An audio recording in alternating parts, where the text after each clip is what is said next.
The September auction at the Helena Courthouse always drew a crowd.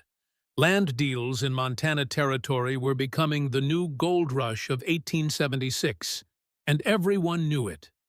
The real wealth wasn't in the gold veins that had built the town, but in the sprawling acres surrounding it, particularly those with water rights.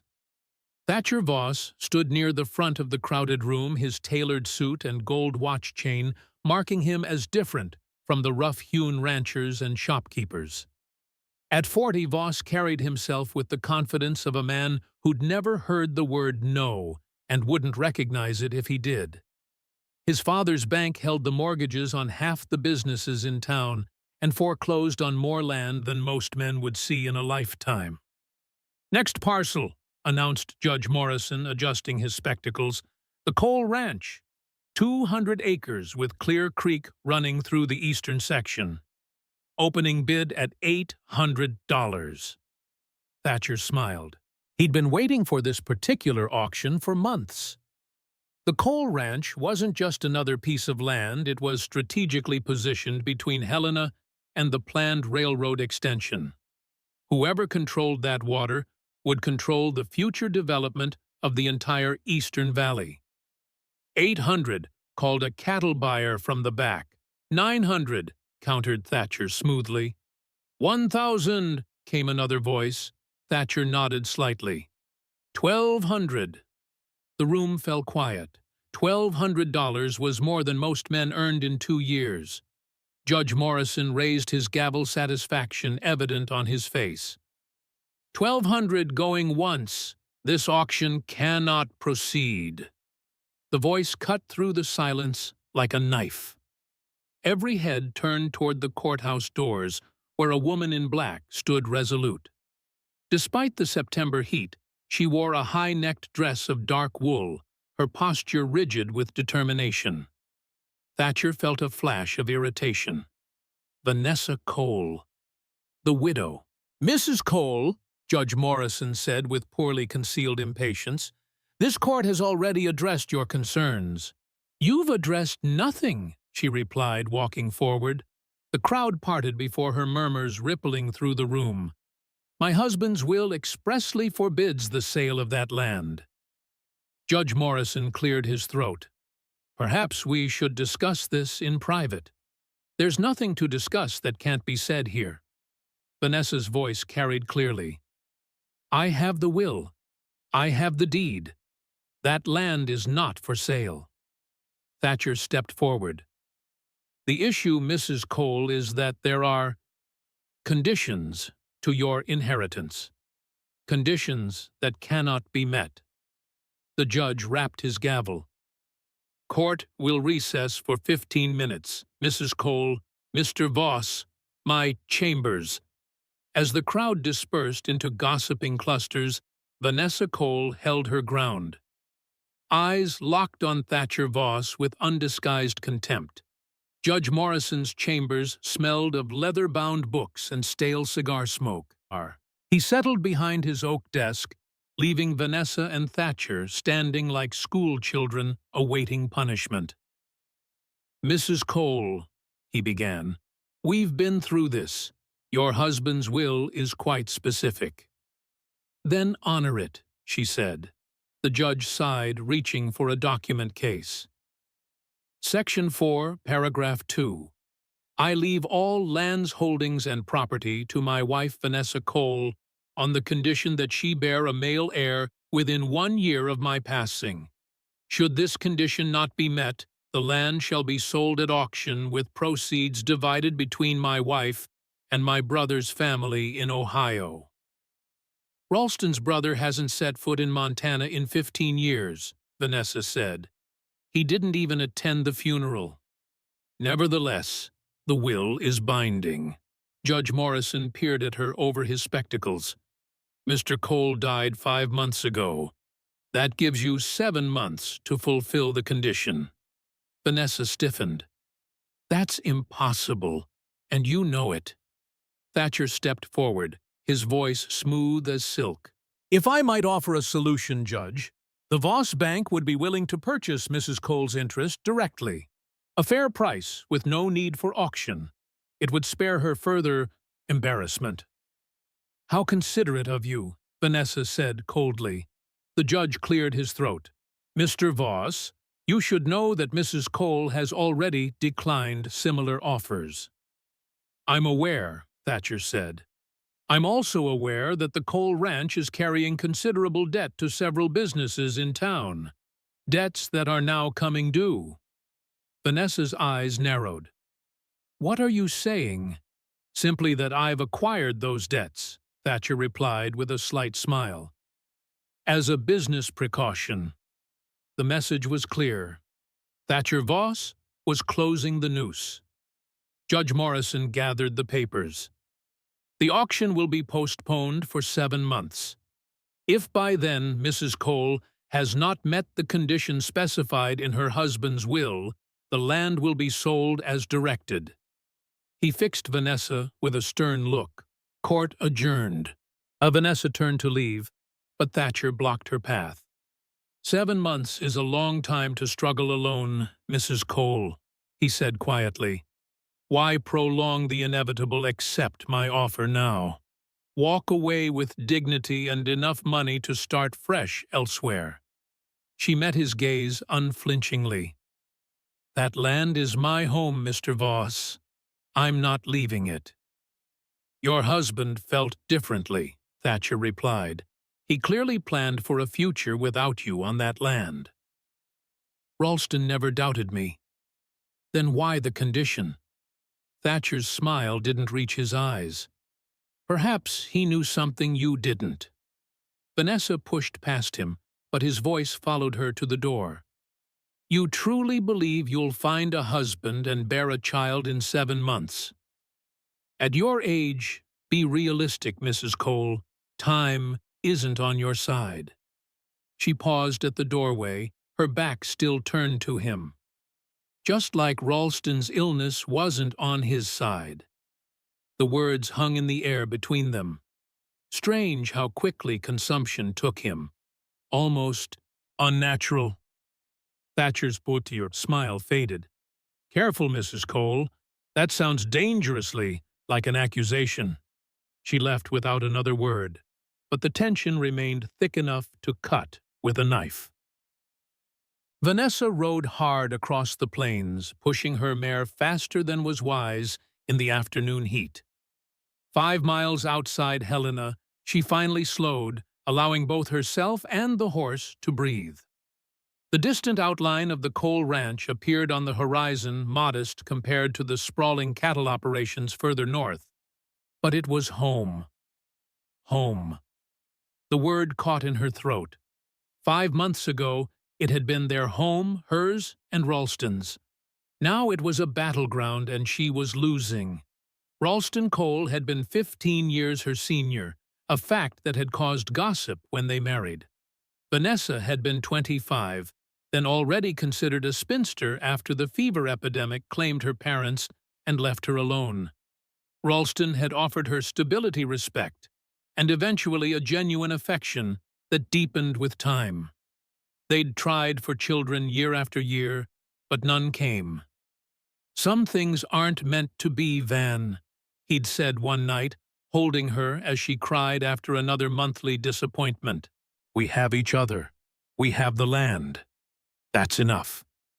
Only it hadn't been enough, apparently. Not when he'd written that will. As she approached the ranch, Vanessa noticed smoke rising from behind the main house.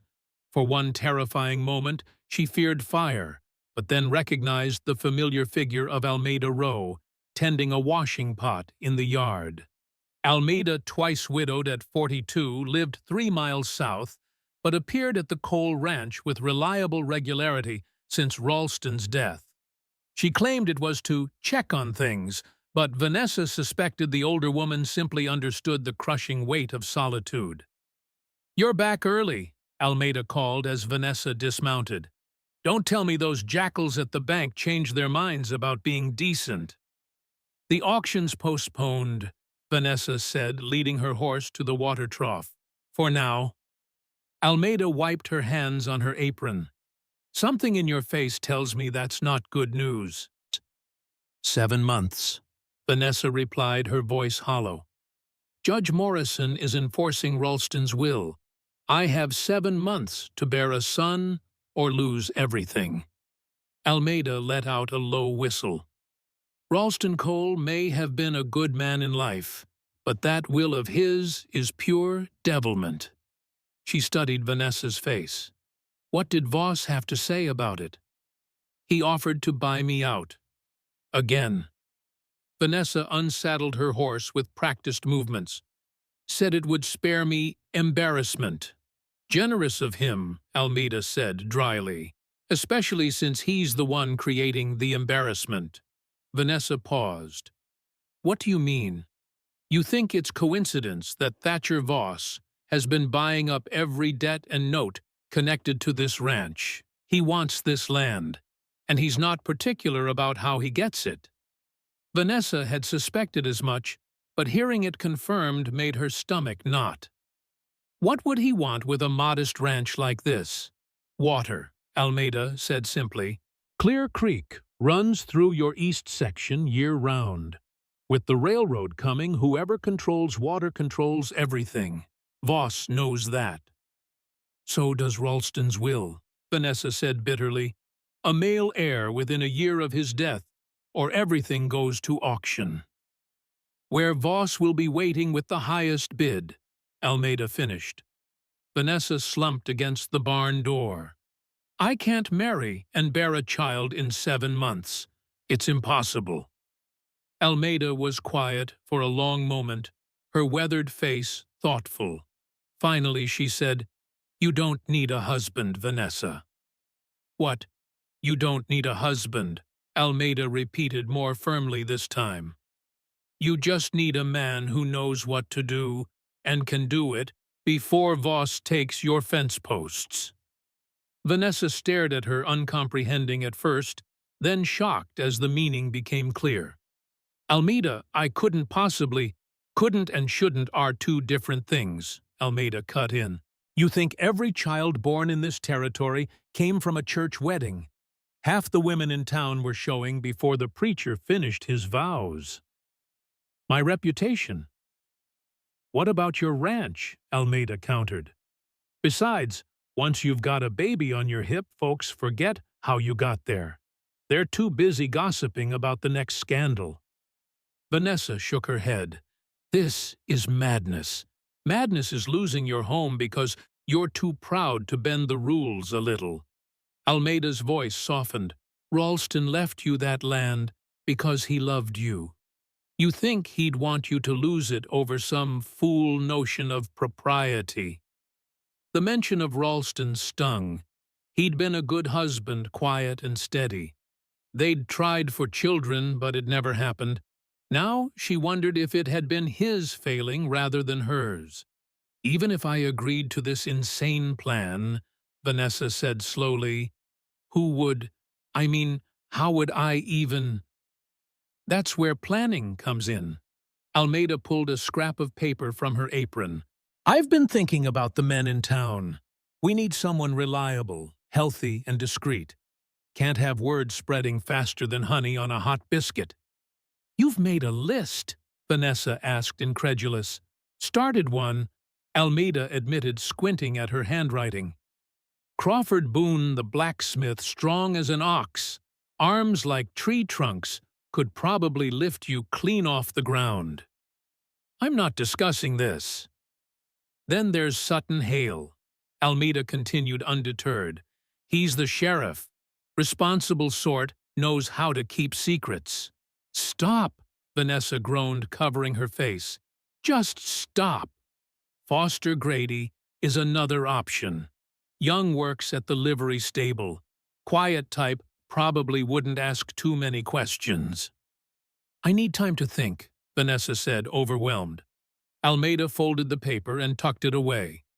Time's one thing, you don't have much of honey, but I'll give you a few days to get used to the idea.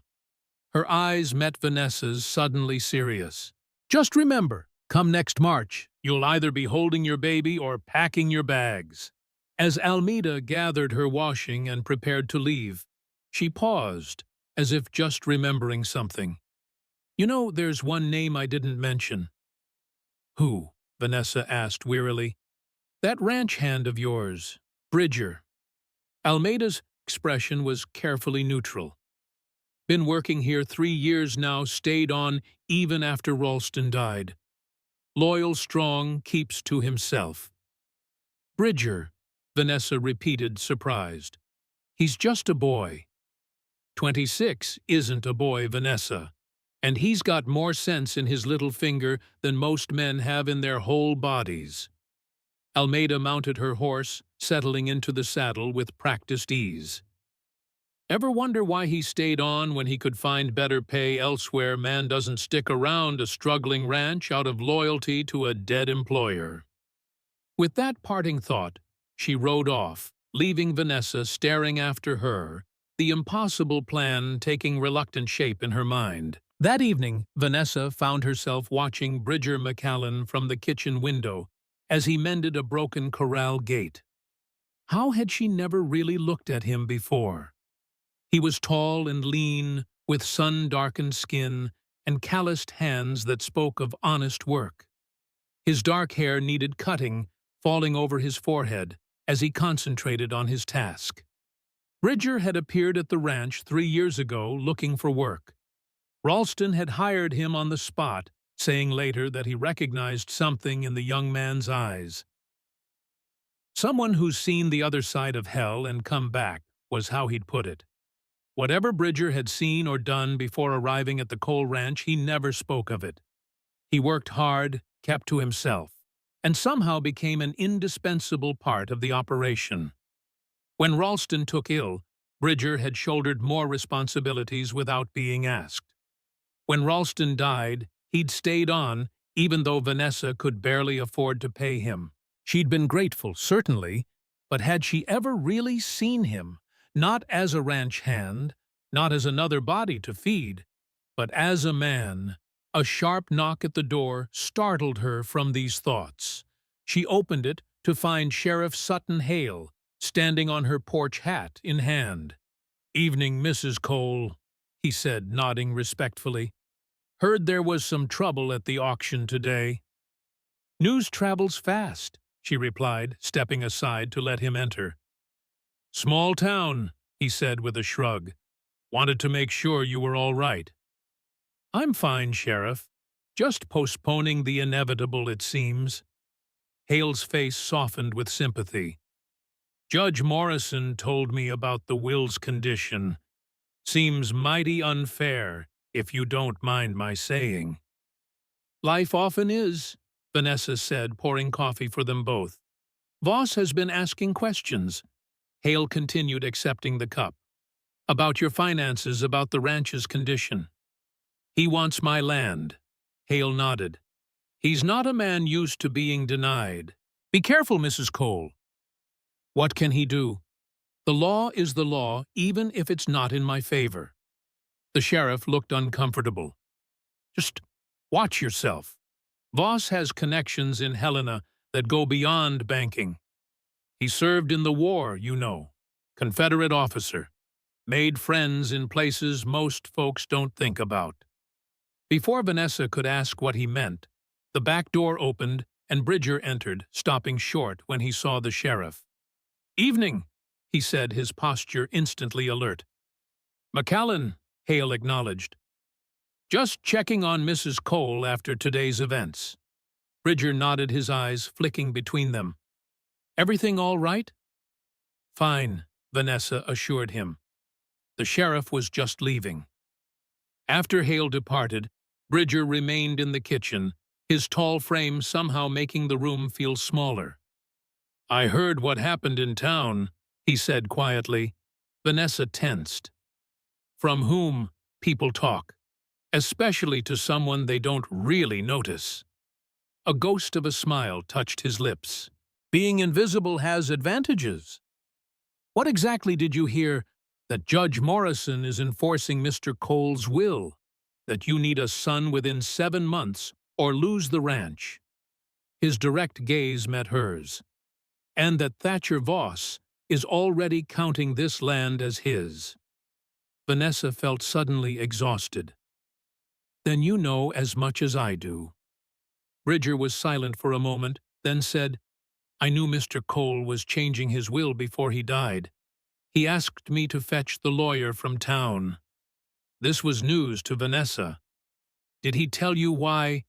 No, ma'am, not my place to ask. He hesitated. But he wasn't himself those last weeks. The sickness changed him, made him worry about things he'd never worried about before. Like ensuring his land wouldn't go to his wife. Vanessa couldn't keep the bitterness from her voice. I don't believe that was his intention, Bridger said carefully. Mr. Cole loved this land, but he loved you more. Anyone could see that. Their eyes met across the kitchen, and for the first time, Vanessa truly looked at Bridger McKellen not as her employee, but as a man who had known her husband, who had stayed when others would have left, who was, in many ways, the last connection to the life she'd had with Ralston. Why did you stay? She asked suddenly. After Ralston died. You could have found work elsewhere, probably for better pay. Bridger's expression didn't change, but something flickered in his eyes. This place feels like home, he said quietly. Never had that before. He glanced away. Didn't want to leave. His voice trailed off. Unless, Vanessa prompted. Unless you wanted me gone.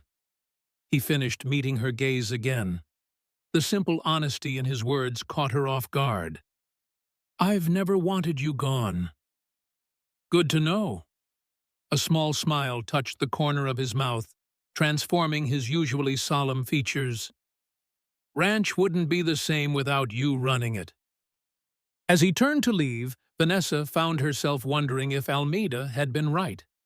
Had Bridger stayed for reasons beyond loyalty to Ralston? And more importantly, would he be willing to help her in the way she needed most? She pushed the thought away, ashamed of herself for even considering it. But as the kitchen door closed behind him, leaving her alone with the ticking clock on the mantel, Vanessa Cole knew her options were dwindling with every passing day. Outside, the first stars appeared in the vast Montana sky, indifferent to the desperate plans forming beneath them. The sound of approaching riders pulled Vanessa from sleep just before dawn. Grabbing her husband's old shotgun from beside the bed, she moved to the window. 3 men on horseback were approaching the main house, their silhouettes dark against the gray pre-dawn light. She recognized the center rider immediately. Thatcher Voss. By the time she'd dressed and reached the porch, Bridger was already there, Winchester rifle held casually but ready in his hands. Morning, Mrs. Cole, Thatcher called as if dropping by for tea. Apologies for the early hour, but business waits for no man. What do you want, Voss? She demanded. Thatcher dismounted, brushing dust from his fine coat. Just a friendly visit. He gestured to the 2 men flanking him. These gentlemen are from the Territorial Land Office. They're reviewing boundary claims in the area. There's nothing wrong with my boundaries, Vanessa said. The deed is clear. Ah, well, that's the issue. Thatcher produced a folded document. It seems there may be a discrepancy regarding the eastern section, specifically the portion containing Clear Creek. Bridger stepped forward. That creek's been part of Cole land since Ralston's father homesteaded here. It's in the original survey. Thatcher raised an eyebrow. And you are Bridger McKellen. I work for Mrs. Cole. Well, Mr. McKellen, regardless of what you believe these gentlemen need to conduct an official survey. Thatcher's smile didn't reach his eyes. Purely procedural.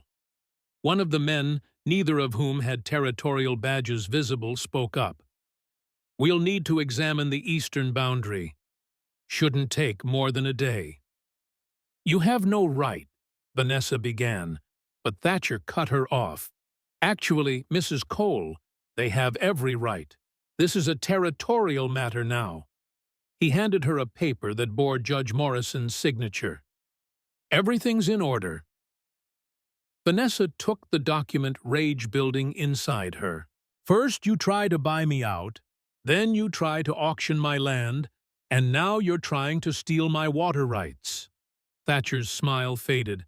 "I'm simply following legal procedures, Mrs. Cole. Unlike some, I respect the law." "Like the law that gives me 7 months to meet my husband's condition," Vanessa shot back. "Precisely." Thatcher remounted his horse. "And how is that progressing? Found a husband willing to take on a struggling ranch and a woman of—" He paused, his eyes deliberately traveling over her mature years. Before Vanessa could respond, Bridger stepped between them, his voice low and dangerous. "You've delivered your message, Mr. Voss. Now I suggest you and your men leave." Something passed between the two men, a silent recognition, a measuring of worth. Thatcher's eyes narrowed slightly as if trying to place Bridger in some distant memory. "We'll be surveying the eastern boundary," he said finally. "Stay out of our way." As they rode toward the creek, Bridger turned to Vanessa. "He's not here for boundaries. He wants to see how desperate you are." "He won't have to look hard," Vanessa admitted, the weight of her situation crashing down again. "What am I going to do, Bridger?" He studied her for a long moment, his face unreadable. "You need someone to stand with you against Voss. Someone with legal standing." "You mean a husband?" "Yes, ma'am. A husband." The word hung in the air between them, laden with implication. "Are you offering—" Vanessa asked, her voice barely above a whisper.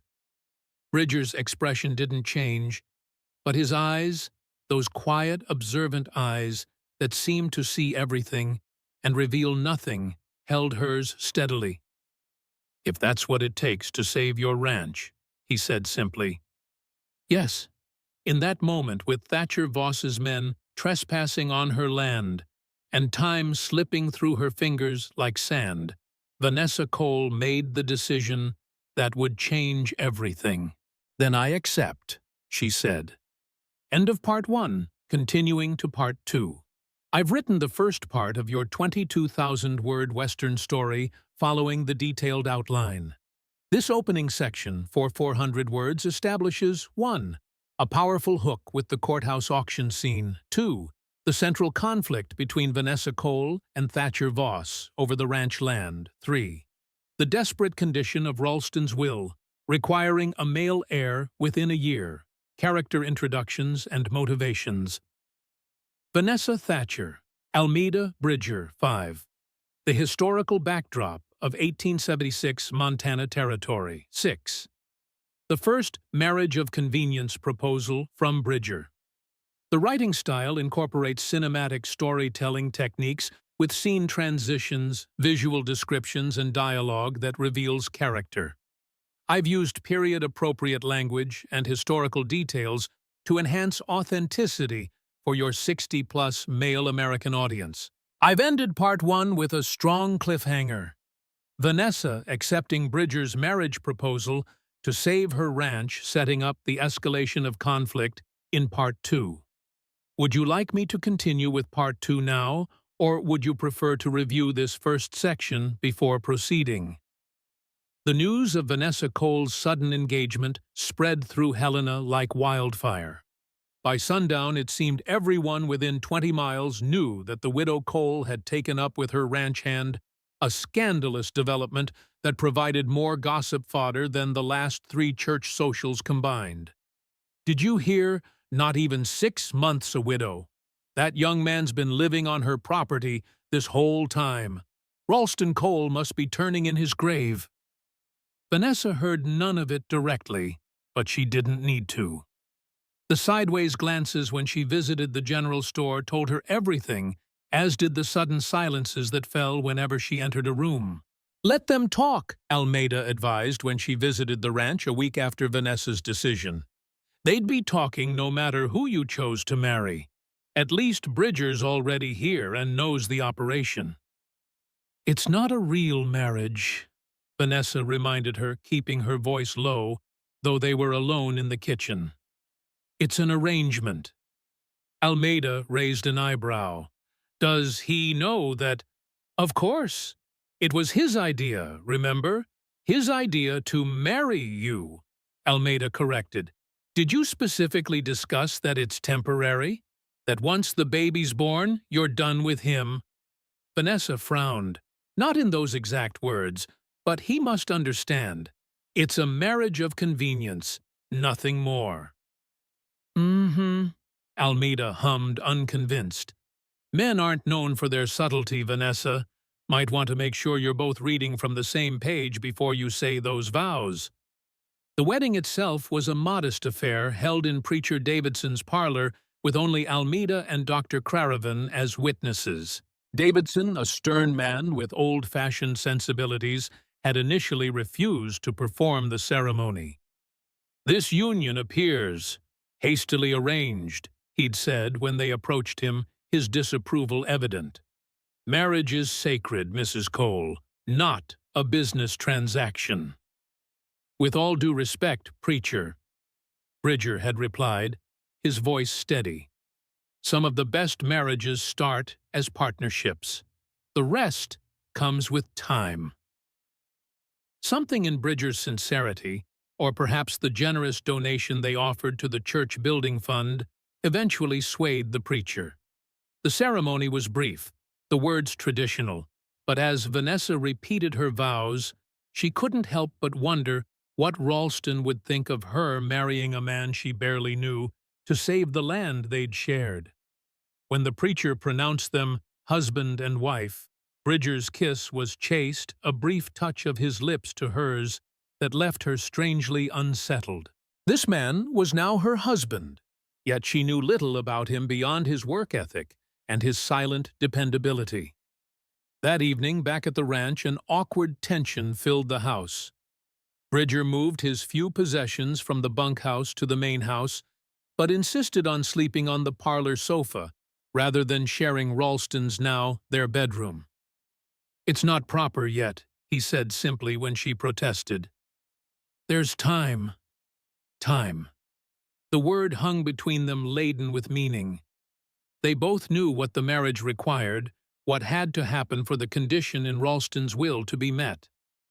But neither seemed ready to broach the subject directly.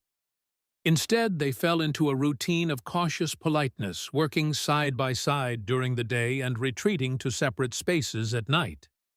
Bridger continued his ranch duties while Vanessa managed the house and accounts, their professional relationship unchanged despite the gold bands they now wore. 2 weeks after the wedding, they rode into Helena together to file the marriage certificate at the county clerk's office.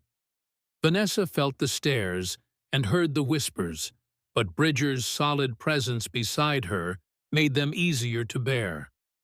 As they exited the courthouse, a familiar figure blocked their path.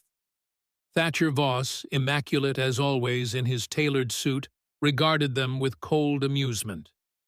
"Mrs. Macklin," he said, the new name dripping with mockery. "Or do you prefer to keep Cole? I'm never quite sure how these unconventional arrangements work." "Mr. Voss," Vanessa acknowledged stiffly. Thatcher's gaze shifted to Bridger. "Quite the promotion, McKellen. From hired hand to landowner in one convenient ceremony." "I don't own anything," Bridger replied evenly. "The ranch belongs to my wife. For now," Thatcher smiled thinly. "But I understand congratulations may soon be in order. A marriage, potentially a child. You've been busy." The implication that he knew the details of Ralston's will and their plan to fulfill it sent a chill through Vanessa. "Our personal matters aren't your concern," she said. "On the contrary," Thatcher stepped closer. "Everything in this territory is my concern, particularly when it involves valuable water rights that should rightfully belong to those who can develop them properly." Bridger shifted slightly, positioning himself between Vanessa and Thatcher. "We've filed our marriage certificate, Mr. Voss. Any claim you thought you had on Cole land is gone." Thatcher's eyes narrowed, studying Bridger with new intensity. "Have we met before, McCallan? Something about you seems familiar." "I have one of those faces," Bridger said flatly. "No," Thatcher mused. "It's something else." He stepped back, adjusting his watch chain. "No matter, we'll have plenty of time to get acquainted in the future. Helena is a small town after all." As Thatcher walked away, Vanessa turned to Bridger. "What was that about? Has he seen you before?" "Not that I recall," Bridger said, but something in his expression suggested otherwise. "Let's go home, Vanessa. I don't like leaving the ranch unattended for too long." That evening, as they sat at the kitchen table reviewing the ranch's accounts, Vanessa found herself studying her new husband. In the lamplight, his features appeared more defined. The strong jaw, the small scar near his right temple, the way his hands, rough from work, moved with unexpected precision as he tallied figures. "You're good with numbers," she observed. Bridger glanced up. "Had some schooling before the war." It was the first personal detail he'd offered since their marriage. "Where?" she asked. He hesitated. "Ohio. My father wanted me to take over his store. Made sure I could manage accounts. But you didn't. Take over the store, I mean." "No." His expression closed again. "The war changed things. Changed me." "Which side?" Vanessa asked quietly. "Union." His finger traced a figure on the ledger. 107th Ohio Infantry, then transferred to Sherman's Scouts. "Ralston never mentioned you fought." Bridger's mouth tightened. "Most men who survived don't talk about it. Some things are better left buried." "Is that why you came west, to bury the past?" He met her gaze directly, something unreadable in his eyes. "Isn't that why most people come here?" The question hung in the air, personal yet universal. Before she could respond, a sharp knock at the door startled them both. Bridger rose, hand instinctively moving toward the rifle propped by the door. "Stay here." He instructed, his entire demeanor shifting from contemplative to alert in an instant. Vanessa heard murmured voices, then Bridger returned with Sheriff Hale following behind. "Evening, Mrs. Cole." "Forgive me, Mrs. McCallan," Hale corrected himself. "Sorry to disturb you folks, but there's been some trouble I thought you should know about." "What kind of trouble?" Vanessa asked. "Your eastern boundary markers have been moved," Hale said. "Jasper Miller was hunting yesterday and noticed they'd been shifted about half a mile west. That would put Clear Creek outside your property line." Bridger's face darkened. "Those surveyors Voss brought." "Likely," Hale agreed. "But without proof, there's not much I can do officially. Territory law says boundary disputes go through the land office in Helena." "Where Voss has influence," Vanessa concluded. The sheriff nodded grimly. "I've known Thatcher Voss a long time. He doesn't make idle threats, and he doesn't lose gracefully. Whatever game he's playing, it's just beginning." After Hale departed, Vanessa and Bridger rode out to inspect the boundary markers, finding them indeed moved inward from where they'd stood for 20 years. "This is how he'll try to take the ranch," Bridger said, dismounting to examine the displaced stone marker. "If he can't get it through the Wills condition, he'll claim the creek was never part of Cole land to begin with." "Can he do that, change boundaries that have been established for decades?" Bridger's expression was grim. "With enough money and the right officials, a man can redraw the whole territory if he wants to." "Then we fight him," Vanessa said, a new determination hardening her voice.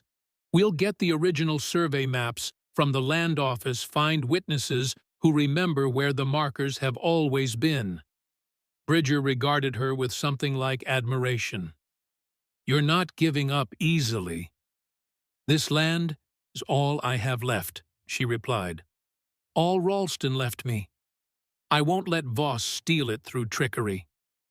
"Not all Ralston left you," Bridger corrected quietly. He left you with me, too. The simple statement caught Vanessa off guard. In the gathering dusk, with the vast Montana sky stretching above them and the disputed land spreading around them, Bridger McKellen suddenly seemed different. Not just a convenient solution to her problem, but a man with his own story, his own reasons for being here. "Why did you really stay?" she asked. "After Ralston died. The truth, this time." Bridger was silent for so long she thought he might not answer. Finally he said, "I owe Ralston my life. Not figuratively, literally." He turned away, his gaze sweeping over the distant mountains. 3 years ago, I was riding north from Bannock. Got ambushed by road agents. They took my horse, my gear, shot me, and left me for dead in a ravine. Vanessa remembered the scar she'd glimpsed on his shoulder when he was repairing the barn roof last summer, an angry pucker of flesh that spoke of violence. "Ralston found me," Bridger continued. "He was coming back from a cattle sale, heard the shots investigated and found me bleeding out, brought me here, and you tended me for 2 weeks while the fever ran its course." "I don't remember," Vanessa said, confused. "You wouldn't. You never saw my face. Ralston kept me in the old line shack away from the main house. Said it was better, that way, fewer questions." A ghost of a smile touched his lips. "You'd bring food and fresh bandages, but I was mostly unconscious those first days."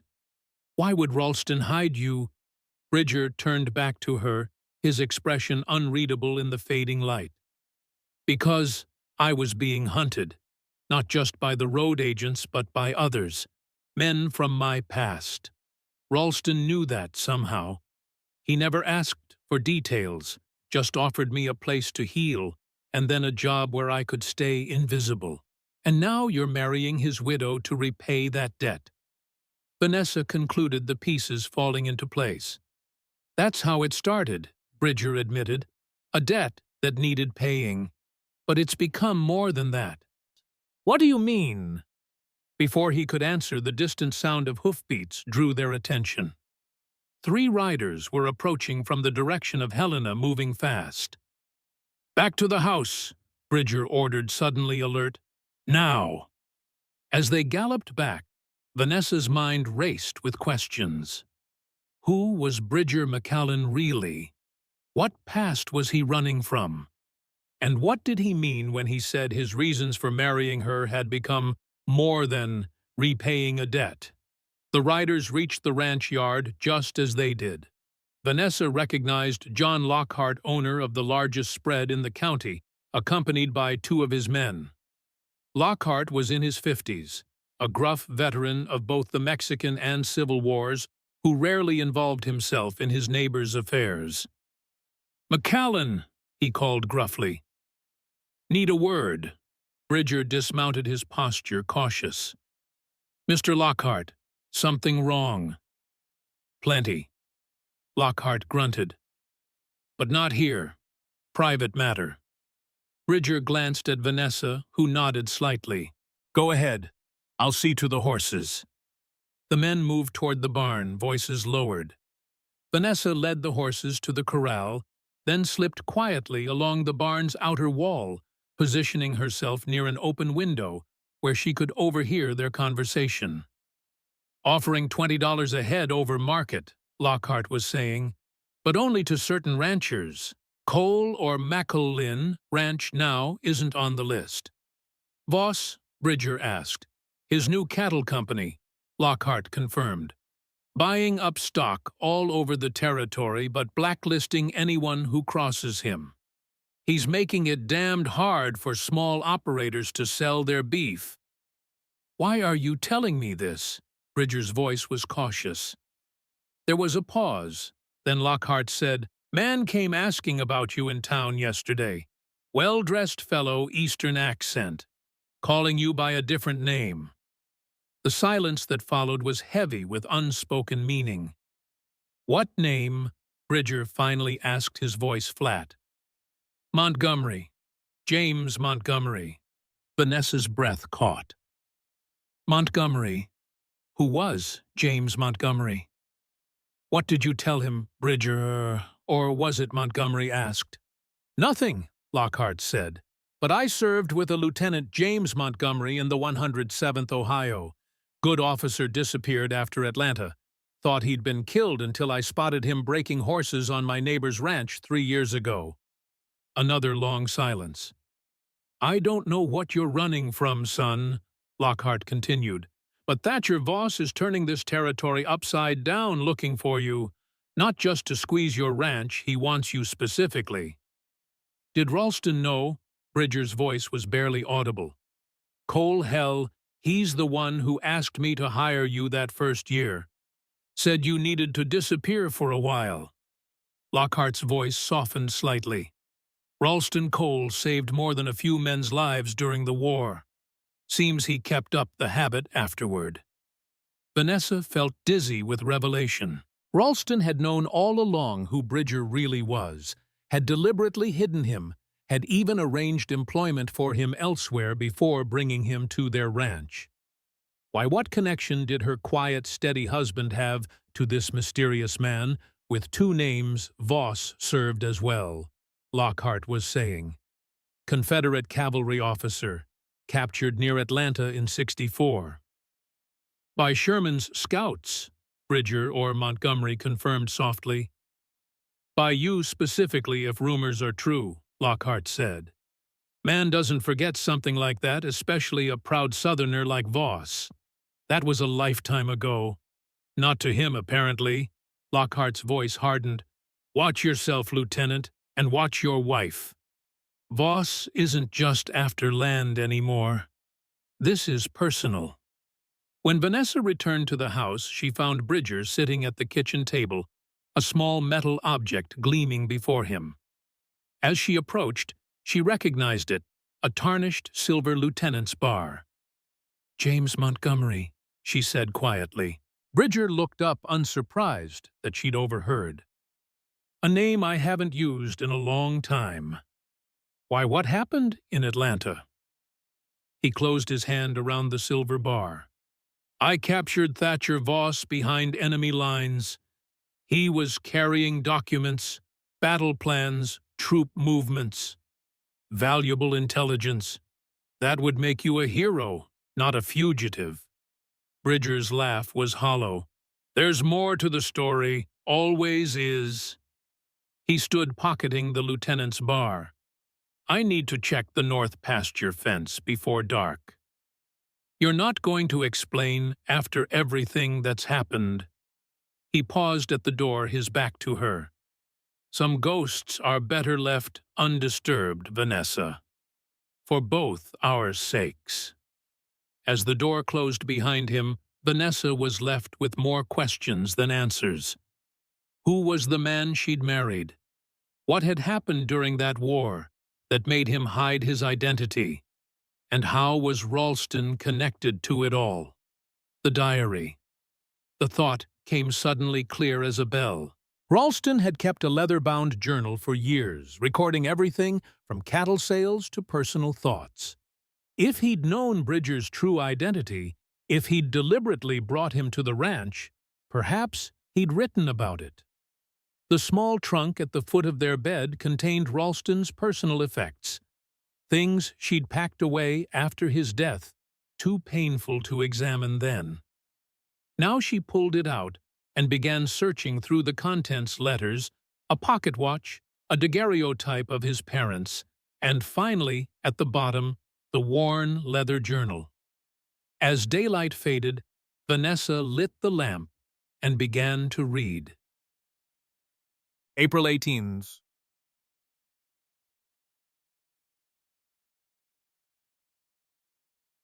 Montgomery arrived today looking half dead and fully haunted. The wound is bad infection setting in. Van tended him without questions, bless her. Told her he's a drifter caught by road agents. Close enough to truth. The war follows us all west, it seems. Even here, even now. April 30th, 1873. M. improving. Fever broken. Spoke lucidly today about Ohio, about the store his father kept. Reminds me of myself at that age, running from memories no man should carry. Offered him work once he's healed. He has nowhere else to go, and Voss is still hunting for the Yankee lieutenant who captured him. Best M stays hidden a while longer. Vanessa flipped through the pages, scanning entries, until another caught her eye. January 15th.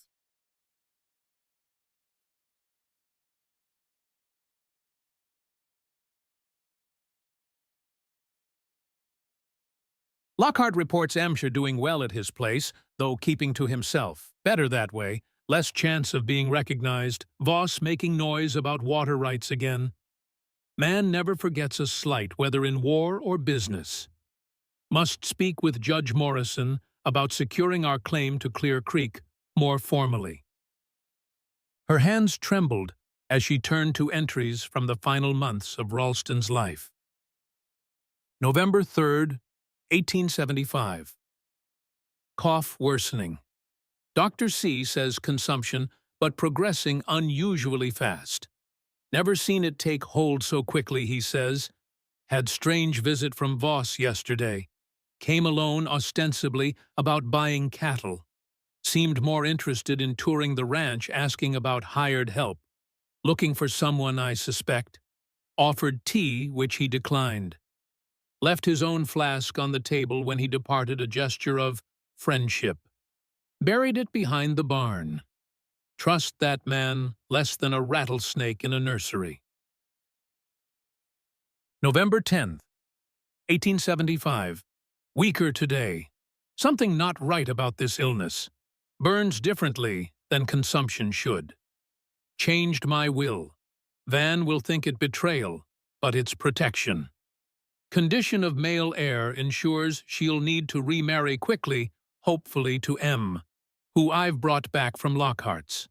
Man has honor strength and owes me life debt. Will protect her and land from Voss when I'm gone. Suspect I was poisoned. No proof, but timing of Voss visit, and sudden illness too coincidental. If true, he'll try again with Van once I'm gone. She needs protector who understands the danger. God forgive me for manipulation, but I see no other way to ensure their safety and alliance. The journal slipped from Vanessa's fingers, landing with a dull thud on the floor. Ralston had suspected poison, had believed Thatcher Voss had murdered him, and he'd changed his will not to disinherit her, but to force her to find protection through remarriage. He'd even chosen her protector, Bridger McAllen, the man whose life he'd saved. The man who was really Lieutenant James Montgomery, with a mysterious past connected to Thatcher Voss. The sound of the front door opening pulled her from these thoughts. Bridger entered, stopping short when he saw the journal on the floor. "You've been reading Ralston's diary," he said, his voice carefully neutral. "He suspected Thatcher poisoned him," Vanessa said, not bothering to deny it. Bridger nodded slowly. "I suspected as much, though he never said it directly to me." "Did you know about the will, that he changed it to force me to remarry?" "Not the details, just that he was concerned about your safety after he was gone." Bridger or James moved further into the room, his tall frame casting long shadows in the lamplight. Ralston knew Voss would come for the land one way or another. "And you?" Vanessa asked, rising to face him. "What does Voss want with you that he'd search for years across hundreds of miles?" Bridger's expression darkened. "It's complicated." "I'm your wife," Vanessa said sharply, "even if only by arrangement. I deserve to know what danger I'm in, what danger we're both in." He was silent for a long moment, then sighed heavily. "You're right," he gestured to the table. "You might want to sit down. It's a long story and not a pleasant one." As they settled at the kitchen table with only the kerosene lamp between them, Bridger or James began his tale. "I was a lieutenant in the 107th Ohio, as Lockhart said. After Gettysburg, I was reassigned to Sherman's Special Scoutsmen who worked behind Confederate lines gathering intelligence. Dangerous work, but I was good at it. Too good, maybe. He paused, his eyes focused on some distant memory. In the summer of '64, during the Atlanta campaign, I captured a Confederate officer carrying documents, battle plans, supply routes, coded messages. That officer was Thatcher Voss. Lockhart mentioned that, Vanessa prompted when he fell silent. What Lockhart doesn't know is what happened after. Bridger's voice hardened. Voss tried to escape. There was a struggle. His pistol discharged. You killed him? Vanessa asked, confused. No. The bullet hit a young woman, a local farmer's daughter, who had been helping me navigate. She died instantly. His hands clenched on the table. Voss claimed I'd deliberately used her as a shield, that I'd been, he hesitated, intimate with her in exchange for her help, then murdered her to keep her quiet. That's absurd, Vanessa said. No one would believe such a story. In wartime, people believe what supports their side. The Confederates used it as propaganda. The brutal Yankee officer who seduced and murdered an innocent Southern girl. The Union command wasn't sure what to believe, but they needed my skills, so they hushed it up and kept me in the field. But the war ended, Vanessa said. Surely the truth came out. Bridger shook his head. After Appomattox, Voss's accusations resurfaced. There was to be an inquiry, but before it happened, the girl's brothers came looking for revenge. They didn't want military justice, they wanted blood. Mine. So you ran. I disappeared, he corrected. Changed my name from James Montgomery to Bridger McCallum. Headed west where no one knew me. Worked my way north, staying nowhere long enough to be remembered until road agents attacked me outside Bannack. That's when Ralston found me. And recognized you. Vanessa added, the pieces falling into place. From the war, Bridger nodded. We'd served together briefly before I joined the Scouts. He knew the real story of what happened with Voss and the girl. Knew I was innocent. Why didn't you tell me all this before? Because knowing puts you in danger, he said simply. Voss isn't just after your land, Vanessa. He wants revenge on me, and he's willing to go to extraordinary lengths to get it, even murder. The implication hung in the air between them. If Thatcher Voss had poisoned Ralston, what would he do to Vanessa if he discovered she'd married the man he'd hunted for over a decade? The condition in Ralston's will, Vanessa said slowly, the male heir. He knew that would force us together. He knew I'd protect you, Bridger said quietly. Because of my debt to him, yes, but also because it was the right thing to do.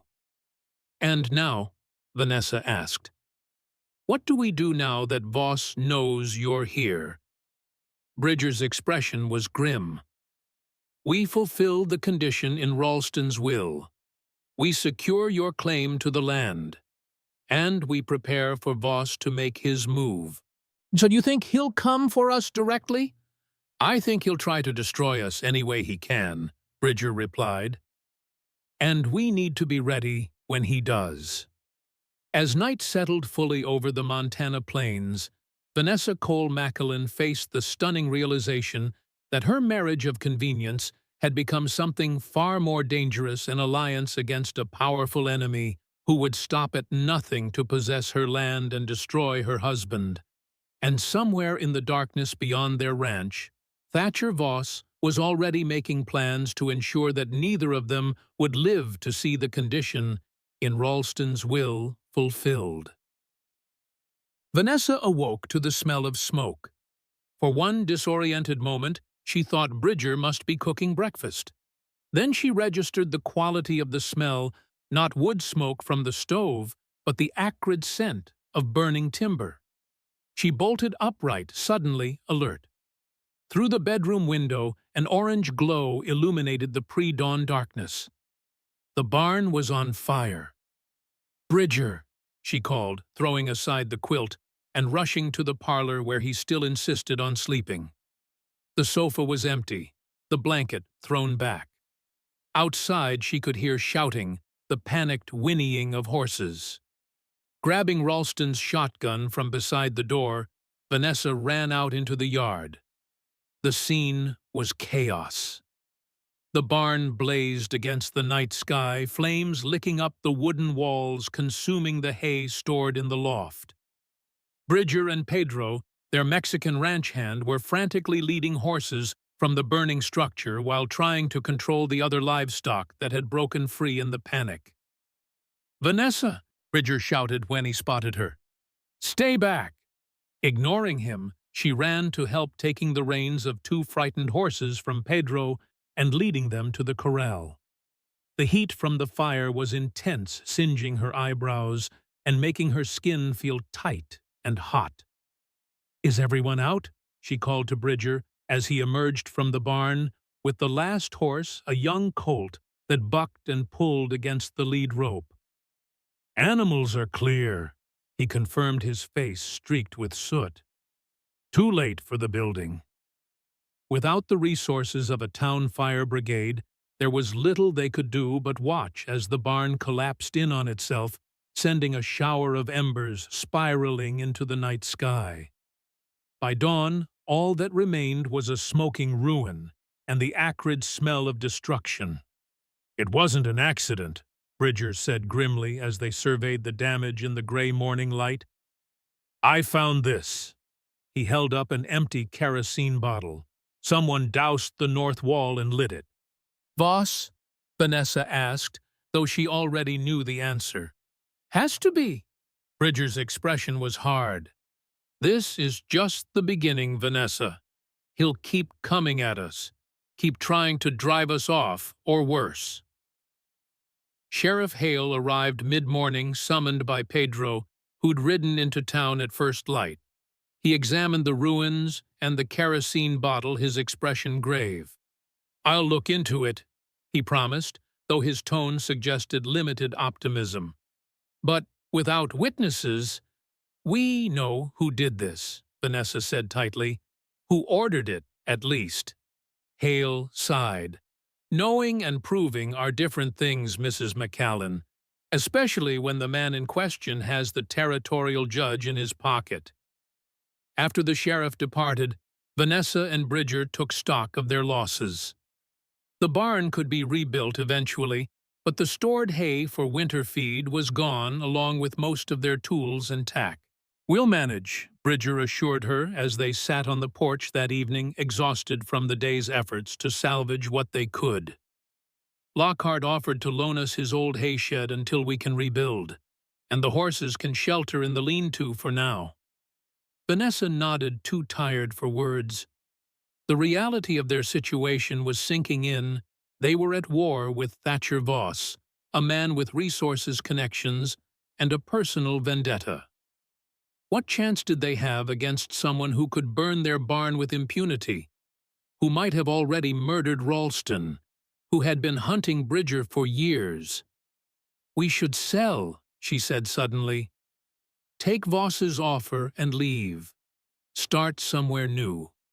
Somewhere safe." "Is that what you want?" Bridger asked, studying her face in the fading light. "What I want is to live without fear," she replied. "Without wondering if tonight's the night he burns the house instead of the barn. Without watching you look over your shoulder every time we go to town." "Running won't solve this," Bridger said quietly. "Voss will find us. Men like him don't let go of grudges." "Then what do we do?" Bridger was silent for a long moment, his eyes on the distant mountains.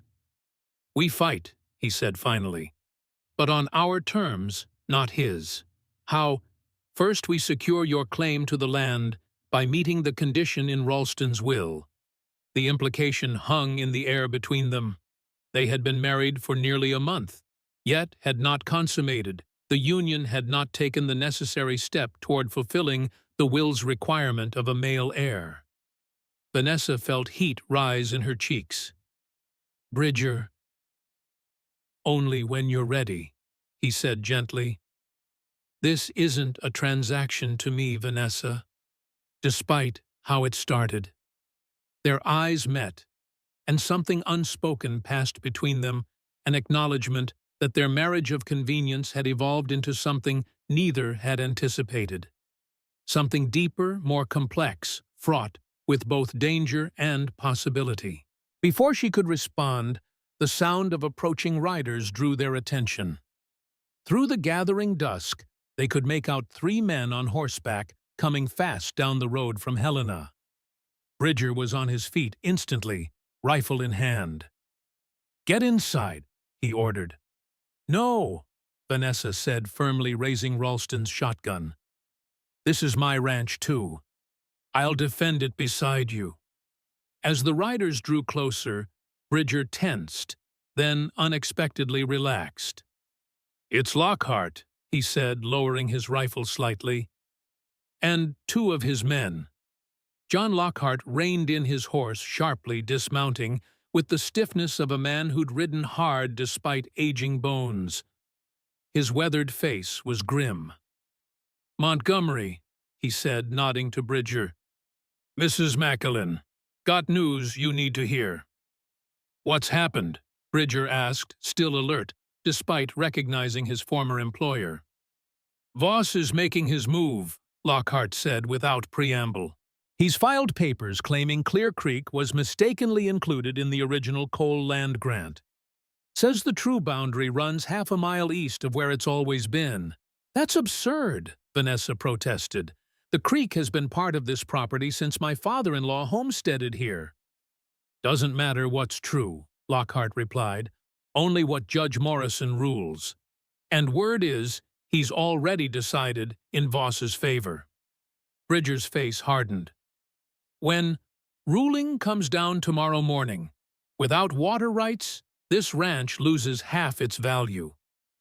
"That's why he burned the barn," Vanessa realized. "A distraction while he manipulated the boundary dispute." Lockhart nodded. "Likely, but there's more. Voss has been asking specific questions about Montgomery, about Atlanta, about the girl." Bridger went very still. "He knows. Seems so. And he's not just filing land disputes.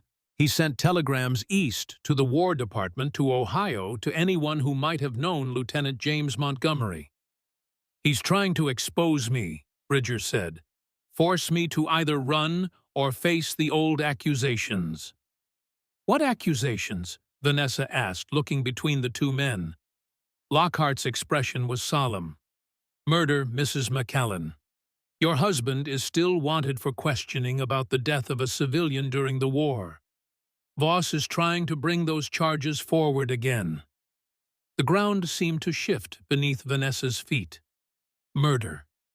The word echoed in her mind, impossible to reconcile with the man standing beside her, the man she'd married, the man she was beginning to care for more deeply than she'd ever intended. "I didn't kill her," Bridger said quietly, his eyes on Vanessa. "I swear to you, it was Voss's bullet, his lie." "I believe you," she said, and was surprised to realize she meant it. "But what do we do now? If Voss takes the creek tomorrow and exposes your past, we lose everything." Lockhart cleared his throat. "That's why I'm here. The Ranchers Association has voted. We're standing with you against Voss." "What does that mean exactly?" Bridger asked. "It means 20 armed men will be riding with you to that courthouse tomorrow," Lockhart said grimly. "It means we're done letting Thatcher Voss dictate who owns what in this territory." "You're talking about open defiance of a court ruling," Bridger said. "I'm talking about justice," Lockhart countered. "Ralston Cole was a friend to every rancher in this valley. He helped us all at one time or another. We won't stand by while Voss steals his land and persecutes his widow." Vanessa felt a surge of gratitude and hope. They weren't alone in this fight. The community Ralston had been part of for so many years was rallying to their defense. "Thank you," she said, her voice thick with emotion. Lockhart nodded gruffly. Be ready to ride at dawn. This won't be easy, and Voss will have his own men there. After Lockhart and his men departed, Vanessa and Bridger stood in silence on the porch, the gravity of what tomorrow might bring settling over them. You don't have to do this, Bridger said finally. This was my battle with Voss, long before it was yours. It became my battle when he poisoned my husband, Vanessa replied, her voice steady despite the fear coursing through her. When he tried to steal my land. When he burned my barn. She turned to face him fully, seeing not just the ranch hand she'd married out of desperation, but the man behind the name. He'd borrowed a man with courage, integrity, and demons he'd been running from for far too long. Whatever happens tomorrow, she said, we face it together. In the soft glow of the porch lantern, with the ruins of their barn still smoldering in the distance, Vanessa Cole McCallan made a decision that would change everything. She reached up, placing her hand against her husband's cheek, feeling the rough stubble beneath her palm.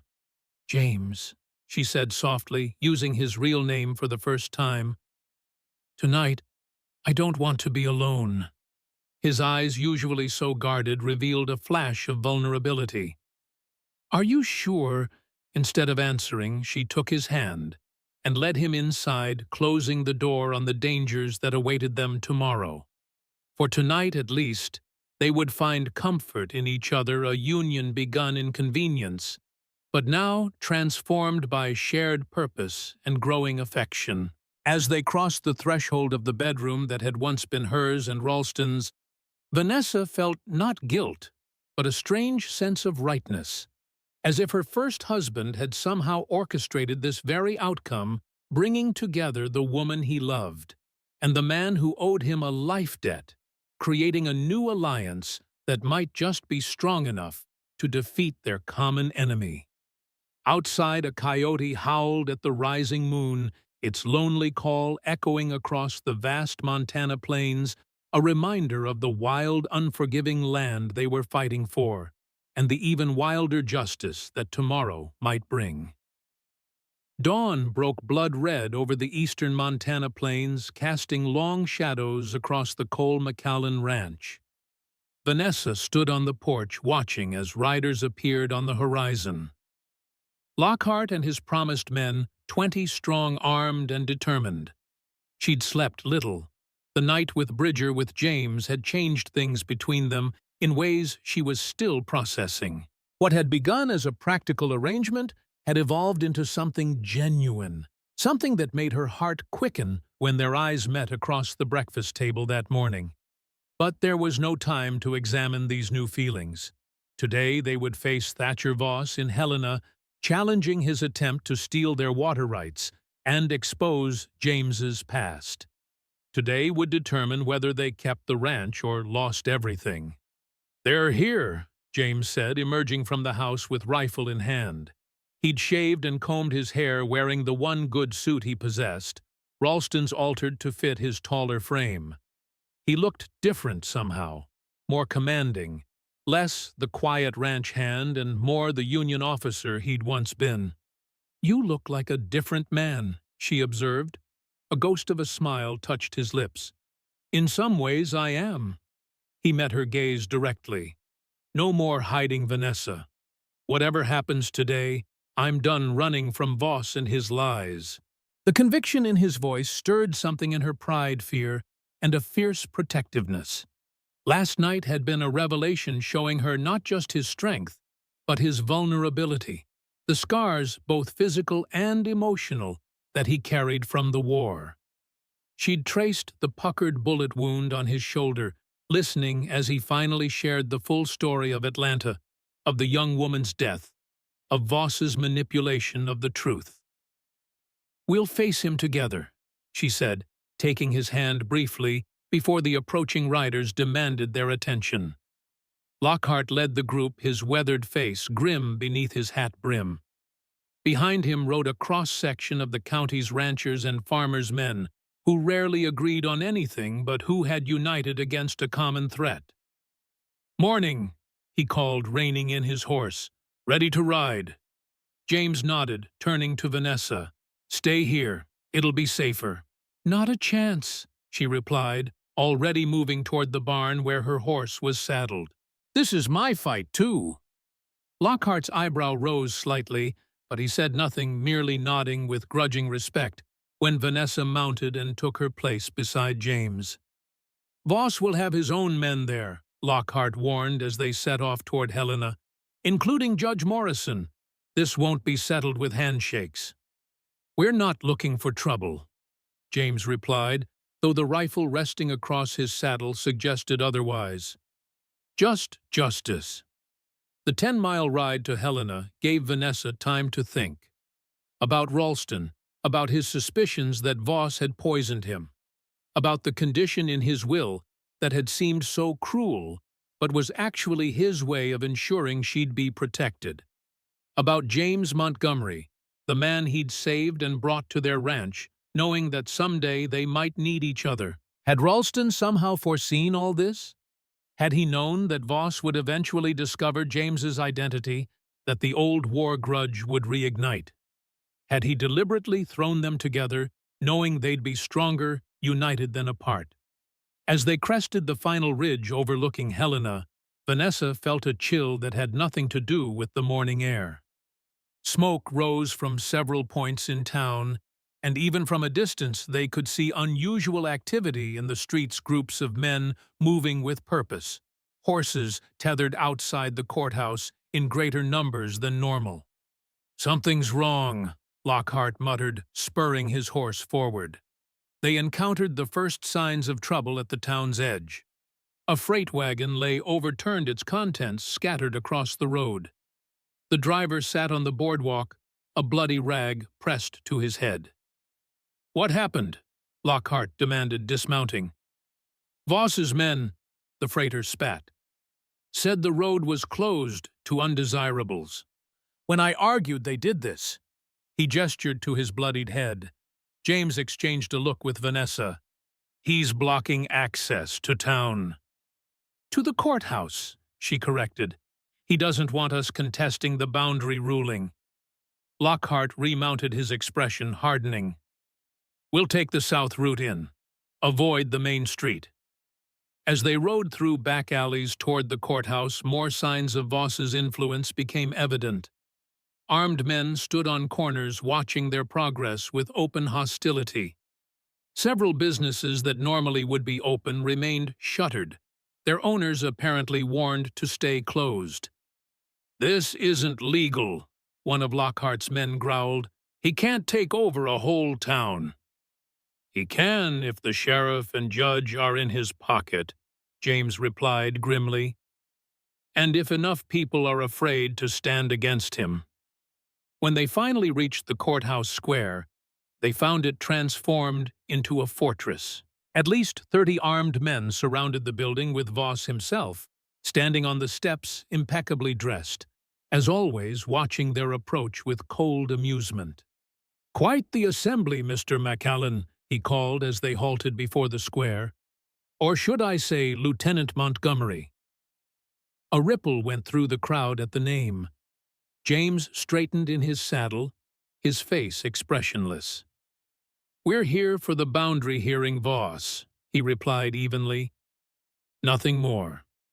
"Are you—" Voss descended the steps slowly.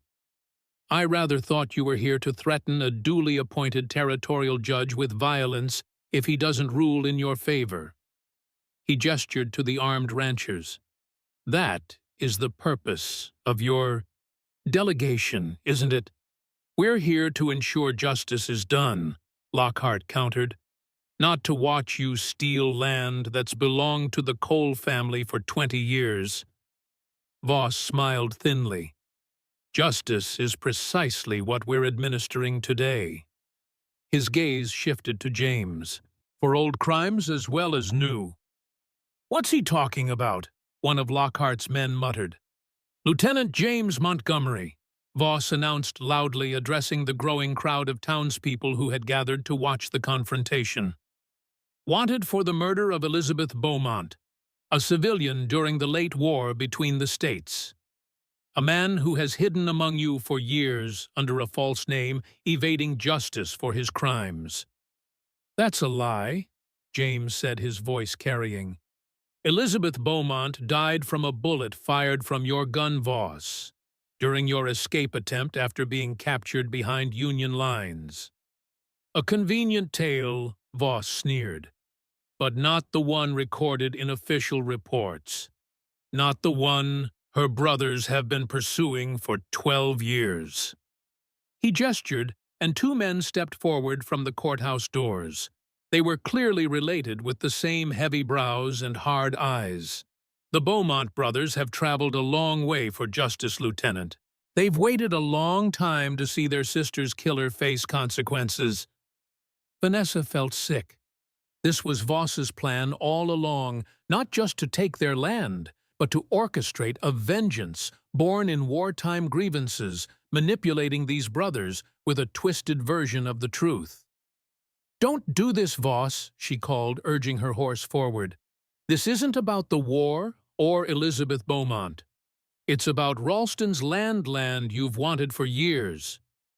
"Mrs. Macklin," Voss acknowledged with mock courtesy, "or should I still call you Mrs. Cole? It's so difficult to keep track when a widow remarries with such haste." "Call me what you want," Vanessa replied steadily. "But know this, we have evidence that you poisoned my husband." A murmur ran through the crowd. Voss's smile faltered briefly before returning tighter than before. "Accusations without proof are slander, Mrs. McCallan. I'd be careful if I were you." "We have Ralston's journal," James said, picking up Vanessa's thread, "detailing your visit before his illness, the unusual progression of his symptoms, his suspicions." "The ravings of a dying man," Voss dismissed. "Hardly evidence." "Enough talk," the elder Beaumont brother growled, stepping forward. "We didn't come for a debate. We came for him." He pointed at James, his hand moving dangerously close to his holstered pistol. The tension in the square ratcheted higher. Lockhart's men shifted hands, dropping to weapons. Voss's guards did the same. "There won't be a lynching today," Lockhart stated flatly. "Montgomery's entitled to a fair hearing, same as anyone." "There won't be any hearing," came a new voice. Judge Morrison emerged from the courthouse, flanked by more armed men. "The territorial governor has declared martial law in Helena, following reports of armed gangs threatening the peace." He nodded toward Lockhart's riders. "As such, all assemblies are forbidden, and the court is closed until order is restored." "Convenient timing," James observed coldly. Morrison ignored him. "Furthermore, I have received documentation from federal authorities regarding the fugitive James Montgomery. He is to be arrested immediately and held for transfer to military authorities." "This is a setup," Vanessa said, anger replacing fear.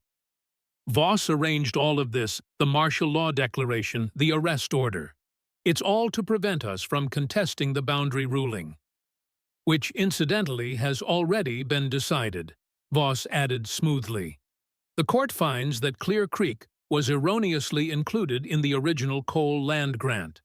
The correct boundary runs half a mile east of the waterway."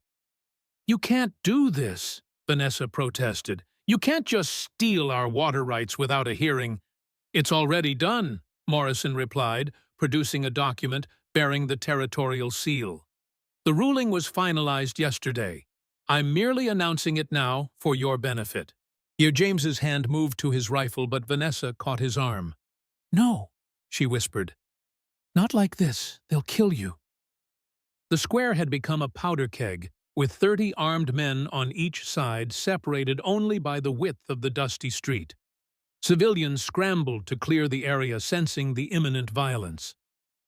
"Montgomery," Lockhart said quietly, "we're outnumbered here, and they've got the law on their side, crooked as it is." "This isn't over, Voss," James called, his voice steady, despite the fury evident in his face. You've manipulated the law, but you haven't won. Haven't I? Voss smiled coldly. I've reclaimed the water rights to Clear Creek. I've exposed you as a murderer and a fugitive. And by sundown, I'll have a federal warrant to search the Cole Ranch for evidence of harboring a known criminal. His gaze shifted to Vanessa. That would make you an accessory, Mrs. McAllen. A serious charge indeed.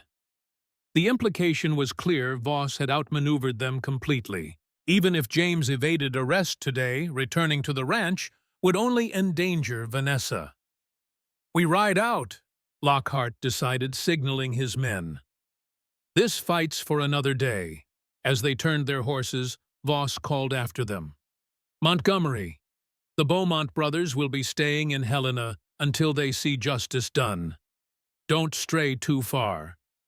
The threat lingered in the air as they retreated through the back streets of Helena, the morning's hopes shattered by Voss's ruthless planning. He had anticipated their every move, manipulated the law, and brought James's past to bear against them with devastating effectiveness. They rode in grim silence until they reached the edge of town where Lockhart halted the group. This changes things, he said bluntly. Voss has the law on his side now. Fighting him openly won't work. What do you suggest? James asked. Split up. Make it harder for them to follow. Half the men will ride with Mrs. McAllen back to the ranch. The rest will come with me and Montgomery to the Box L. He referred to his own ranch, the largest in the county. We'll regroup there, figure out our next move. Vanessa immediately protested. I'm not leaving James. You have to, James said quietly. Voss will be watching the ranch. If we're seen together, he'll have the excuse he needs to arrest both of us.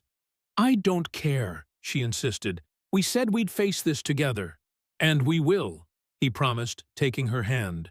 But not by riding straight into his trap. Go home. Secure what you can. I'll find a way to contact you when it's safe. The logic was undeniable, but the prospect of separation tore at her. After just one night of true connection, to be parted now seemed unbearably cruel. I'll keep him safe, Lockhart assured her. Voss won't find him at the Box L. With reluctance, Vanessa agreed to the plan. As they prepared to part ways, she and James moved slightly apart from the others for a moment of privacy. This isn't how I imagined today would end, she said softly. Nor I. His hand touched her face briefly. Keep Ralston's journal safe. It's our only evidence against Voss. I will. She hesitated, then added, James, last night. Wasn't goodbye, he finished for her. I promise you that. With that inadequate farewell, they parted, Vanessa riding east with half of Lockhart's men, James heading north toward the Box L ranch. Neither knew if or when they would see each other again, or what further moves Voss might make against them. Tontung. The Cole ranch seemed eerily quiet when Vanessa returned that afternoon. Pedro met them in the yard, his expression troubled. Riders came, he reported in his accented English. Looking for Senor Bridger. Had papers. He handed Vanessa a crumpled document that had been left tacked to the door. It was an arrest warrant for James Montgomery, alias Bridger McAllen, for the murder of Elizabeth Beaumont in Georgia, 1864, and for evading military justice. At the bottom was a notice that any person harboring or assisting the fugitive would face federal charges. Did they search the house? Vanessa asked. Pedro nodded. Everything. They take some papers from the desk. Ralston's journal. Vanessa's heart sank. Their only evidence that Voss had poisoned Ralston gone. She'd planned to hide it upon returning, but Voss's men had moved faster than expected. What now, Mrs. McAllen? Asked one of Lockhart's men. Now we secure what we can, she replied, with more confidence than she felt. Voss has the water rights to Clear Creek, but not the ranch itself. Not yet. The men helped move the remaining livestock to the western pasture away from the disputed creek boundary. They repaired what they could of the burned barn, erected a temporary shelter for the horses, and posted guards around the perimeter. As night fell, Vanessa found herself alone in the house for the first time since her marriage to James. The emptiness was palpable. She moved through the rooms restlessly, unable to settle, feeling exposed and vulnerable without him there. A knock at the door startled her. Hand on Ralston's shotgun, she approached cautiously. "Who's there?" "Dr. Craravon, Mrs. McAllen." She opened the door to find the elderly physician standing on her porch, medical bag in hand. "Doctor, is someone hurt? May I come in?" he asked, glancing nervously over his shoulder. "I shouldn't be seen here." Once inside, Craravon's professional demeanor gave way to agitation. "I heard what happened in town. Voss is telling everyone that your husband, Mr. McAllen, that is a fugitive murderer." "It's not true," Vanessa said firmly. "James is innocent. Voss twisted the facts to serve his vendetta." "I believe you," Craravon replied, surprising her. "I've known Thatcher Voss for 20 years, seen how he operates." He hesitated, then added, "That's why I've come. There's something you should know about your first husband's death." Vanessa tensed. "Ralston was poisoned. We suspected as much." "I suspected it too," Craravon admitted. "The symptoms weren't consistent with consumption, too acute, too rapid. But I had no proof, and accusing Thatcher Voss of murder without evidence would have been unwise." "Voss took Ralston's journal," Vanessa said bitterly.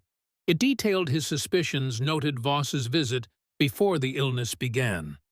Craravon nodded thoughtfully. "That would explain why they searched the house so thoroughly." He reached into his coat pocket. "But it doesn't explain this." He produced a small glass vial containing a fine white powder. "I found this in Ralston's body during the preparation for burial. Didn't know what it was then, but I kept it. Had it analyzed by a chemist in Bozeman last month after hearing rumors about the changed will and Voss's interest in your property." "What is it?" Vanessa asked, though she feared she already knew. "Arsenic," Craravon confirmed. "A lethal dose accumulated in the liver tissue. Ralston Cole was murdered, Mrs. McAllen, and I'm prepared to testify to that fact." The confirmation of what they'd suspected was still shocking. Vanessa sat heavily absorbing the doctor's words. "Why now? Why didn't you come forward sooner?" "Fear," he admitted shamefully. "Voss has influence throughout the territory. But after today's events, the martial law declaration, the boundary ruling without a hearing, it's clear his power has grown too absolute. Someone must stand against him." Vanessa studied the elderly doctor, seeing the courage it had taken for him to come here to offer this evidence. "This could be dangerous for you, Dr. Craravon." "I'm an old man," he replied simply, "but I still believe in justice. Ralston Cole deserves that much." After Craravon departed, promising to secure the arsenic evidence in his office safe, Vanessa felt simultaneously heartened and overwhelmed. They now had concrete proof of Voss's deadliest crime, but James was in hiding, separated from her, and the ranch's water rights had already been stolen through legal manipulation. How could they use this evidence when the territorial judge was in Voss's pocket? How could they reach James to tell him about this development when his location had to remain secret? Sleep eluded her that night. She lay awake listening to the night sounds of the prairie, wondering where James was, if he was safe, if they would ever have the chance to explore what had begun between them that one precious night. Dawn brought no answers, only a new crisis. "Mrs. McAllen," Pedro's urgent voice called from outside. "Riders coming, many riders." Vanessa rushed to the porch, glass in hand. Through the early morning haze, she could make out at least a dozen horsemen approaching from the east, from the direction of Helena. "Get the men," she ordered Pedro, who raced to alert Lockhart's ranchers still camped near the corral. By the time the riders reached the ranch yard, Vanessa stood on the porch with 6 armed men flanking her. She recognized the leader immediately. Matthew Beaumont, the elder of the brothers Voss, had brought to Helena. "Mrs. McCallan," he called, reining in his horse. "We're looking for James Montgomery." "He's not here," she replied evenly. "As I'm sure you've been told." Beaumont dismounted, approaching the porch steps. He was a hard-looking man in his 40s with deep lines etched around his eyes and mouth, the face of someone who had nursed a grudge for far too long. "We have a warrant to search these premises," he announced, producing a document. "Signed by Judge Morrison." "You searched yesterday," Vanessa pointed out. "Found nothing, then you'll find nothing now." "Yesterday was federal marshals," Beaumont corrected. "Today, it's us. We have reason to believe Montgomery returned here during the night." It was a lie, but a deliberate one designed to give them an excuse to search again, or worse. "My men won't allow another search," Vanessa stated firmly, nodding to the armed ranchers beside her. Beaumont's expression hardened. "We're not asking permission, ma'am. We're exercising legal authority." "You're exercising Thatcher Voss's vendetta," she countered. "This has nothing to do with your sister. It's about Voss wanting this land, wanting revenge against James for capturing him during the war. You're being used." Doubt flickered briefly across Beaumont's face before his features settled back into determined lines. "Step aside, Mrs. McCallan. We don't want trouble with you, just the man who killed our sister." "James didn't kill Elizabeth," Vanessa insisted. "It was Voss's bullet. He's lied to you, manipulated your grief for his own purposes." "Enough talk," one of the other brothers growled, dismounting. "She's stalling." The tension escalated as the remaining riders dismounted, spreading out to flank the house. Lockhart's men raised their rifles in warning. "First man sets foot on that porch dies," declared one of the ranchers, an older man named Jenkins, who had served with Lockhart in the Mexican War. Beaumont raised his hands slightly. "We don't want bloodshed, but we will search this property one way or another." Vanessa realized they were at an impasse that could only end in violence. Even if they drove off the Beaumont brothers today, they would return with more men, perhaps with federal marshals. The ranch couldn't withstand a siege. "I'll make you a deal," she said suddenly. "You leave now peacefully, and I'll arrange for James Montgomery to meet with you, to tell his side of the story. If you still believe him guilty after hearing him out, so be it." Beaumont looked skeptical. Why would he agree to that? Man's been running for 12 years. "Because he's innocent," Vanessa said simply. "And because he's tired of running from a lie." The brothers conferred briefly, then Beaumont turned back to her. "Where and when?" "Neutral ground, the churchyard in Helena, noon tomorrow." "We'll be there," Beaumont agreed. "But if this is a trick—" "It's not," Vanessa assured him, though she had no idea if James would agree to this meeting or if she could even get word to him in time. "Just come alone. No Voss, no marshals." After the Beaumont party departed, Jenkins turned to Vanessa with dismay. "Mrs. McCallan, you can't possibly mean to deliver your husband to those men." "Of course not," she replied. "But I needed time to warn James to plan our next move." "And how do you propose to contact him?" Jenkins asked. "None of us knows exactly where Lockhart took him." "I do," came a voice from behind the house. Almeida Rowe emerged from the shadows, rifle in hand. "I've been watching since dawn. Figured you might need help that wasn't so conspicuous." Vanessa had never been so glad to see her friend. "Almeida, how did you know?" "Town's buzzing with the news," the older woman replied. Thought I'd better check on you. Good thing I did. She nodded toward the retreating riders. Those boys mean business. Can you get a message to James? Vanessa asked urgently. He's at the Box L with Lockhart. Better than that, Almeida said. I can take you to him. Back way through the high country. Beaumonts won't think to watch that route. Hope surged within Vanessa. When can we leave? Nightfall, Almeida decided, less chance of being spotted. As they prepared for the journey, Vanessa filled Almeida in on the events in Helena and Dr. Craven's revelation about the arsenic evidence. So Voss did poison Ralston, Almeida said grimly. Bastard's even colder than I thought. We have proof now, Vanessa replied. But using it won't be simple, not with Morrison corrupted and martial law declared in Helena. Might need to go over Morrison's head, Almeida suggested. Take it to the territorial governor in Virginia City. That's a 4-day ride, Vanessa pointed out, and we don't know if the governor isn't also in Voss's pocket. Almeida considered this. What about the military? There's that new commander at Fort Ellis, Colonel Harrison, career officer by all accounts, honest. Military justice might listen, where civilian courts won't. The idea had merit. James's situation involved military charges after all.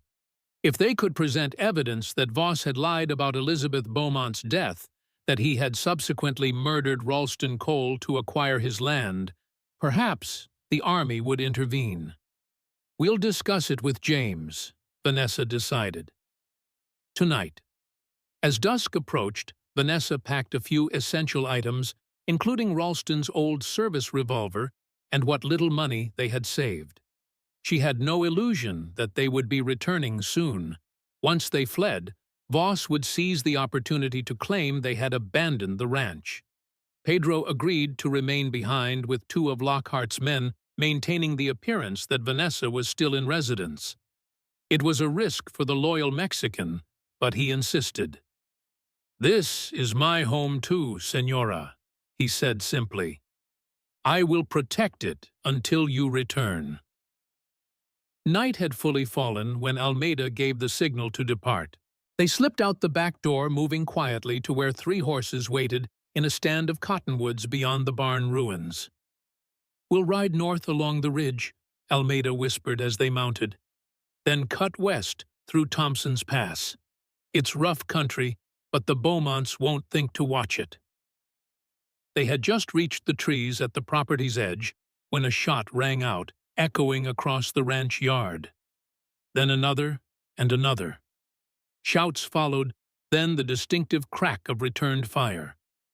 Ambush, Almeida hissed. They must have left men hidden nearby. Vanessa turned her horse, prepared to ride back, but Almeida grabbed her reins. No, that's what they want to catch you returning. I can't leave Pedro and the others to fight alone, Vanessa protested. They knew the risk, Almeida said firmly. Our job is to reach James. That's how we help them most. The logic was sound, but the guilt of riding away while gunfire continued behind them tore at Vanessa's conscience. She offered a silent prayer for Pedro and Lockhart's men as they urged their horses into the darkness, the sounds of battle fading behind them. They rode hard through the night, taking the treacherous high trail that skirted the eastern edge of Lockhart's vast property. By dawn, they had covered nearly 20 miles of rough country, their horses exhausted, their own bodies aching from the punishing pace. We'll rest here, Almeida decided, as they reached a secluded hollow with a small spring, just long enough for the horses to recover. As they dismounted, Vanessa caught movement on the ridge above them. Her hand went to Ralston's revolver, but Almeida stopped her. Wait, she cautioned, studying the figure. That's one of Lockhart's men. Indeed, the rider approached cautiously then, with more confidence, as he recognized Almeida. It was Jenkins, one of the men who had stayed behind at the ranch. Mrs. McCallan. He called relief evident in his voice.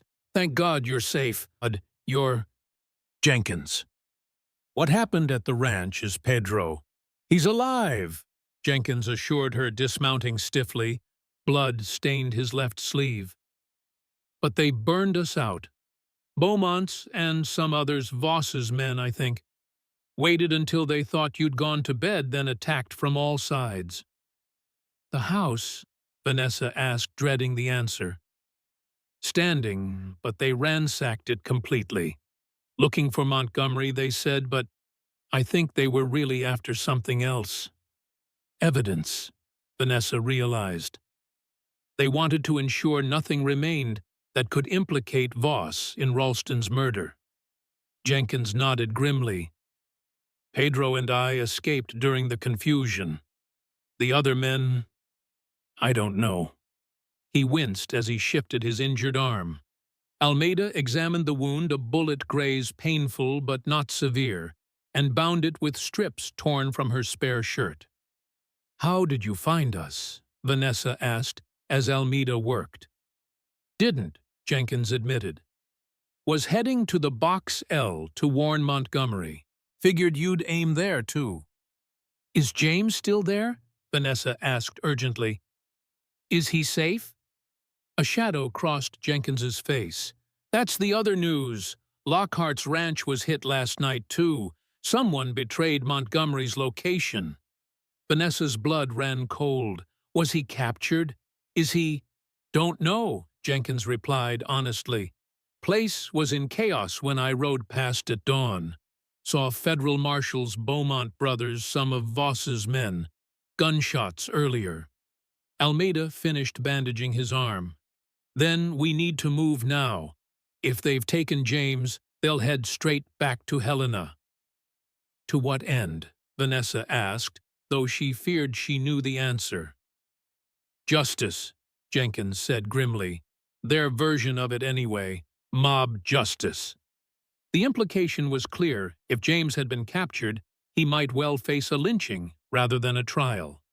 The Beaumont brothers, manipulated by Voss, would ensure he never had the chance to expose the truth about their sister's death or Voss's subsequent crimes.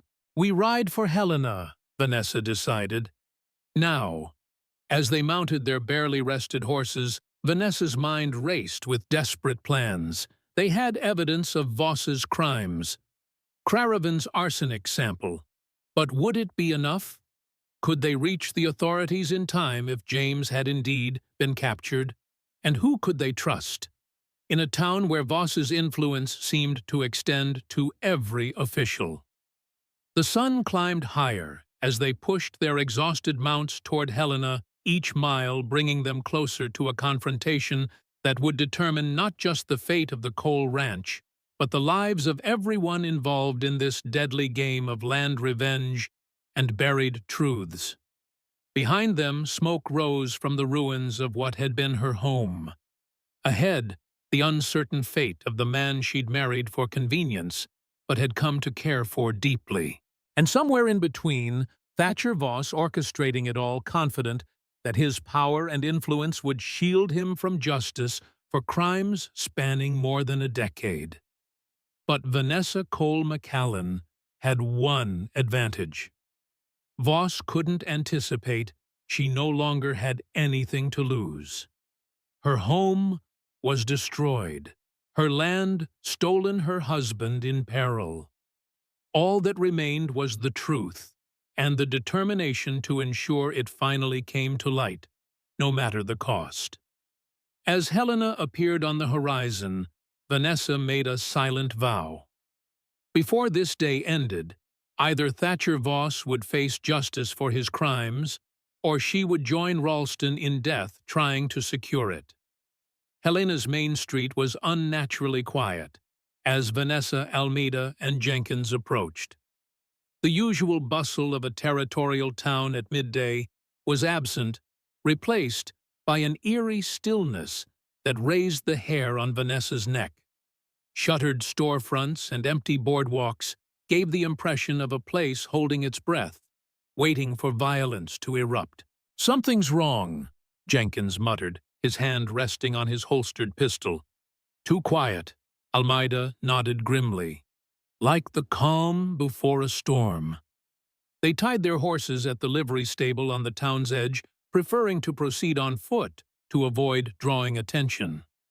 The livery owner, a taciturn man named Simmons, confirmed their fears. They brought him in this morning, he said in a low voice, glancing nervously at the door. Your husband, Beaumont brothers, and some federal marshals took him straight to the courthouse jail. Is he alive? Vanessa asked, her heart in her throat. Was when they passed by, Simmons affirmed. Looked beat up some, but walking under his own power. What's happening now? Jenkins pressed. Simmons shook his head. Judge Morrison called a special session. Trials set for 2 o'clock. He glanced at the wall clock. That's less than an hour from now. Trial, Vanessa repeated incredulously. Without time to prepare a defense. Without witnesses. Not a proper trial, Mrs. McCallan, Simmons said quietly. Just a formality before they hang him. The blunt assessment struck Vanessa like a physical blow. Voss had orchestrated everything perfectly. The capture, the rushed proceeding, all under the guise of legal process, but designed with only one outcome in mind. We need to get to Dr. Craravin, she said, gathering her composure. He has the evidence about Ralston's poisoning. Won't matter if Morrison's presiding, Jenkins pointed out. He's in Voss's pocket. Then we need someone higher than Morrison, Almeida suggested. What about that army colonel you mentioned from Fort Ellis? Colonel Harrison, Vanessa remembered. But Fort Ellis is 30 miles away. We'd never make it in time. Don't need to, Simmons interjected, surprising them. Colonel's in town. Saw him ride in this morning with a detachment of cavalry. Something about security concerns with the martial law declaration. Hope flickered in Vanessa's chest.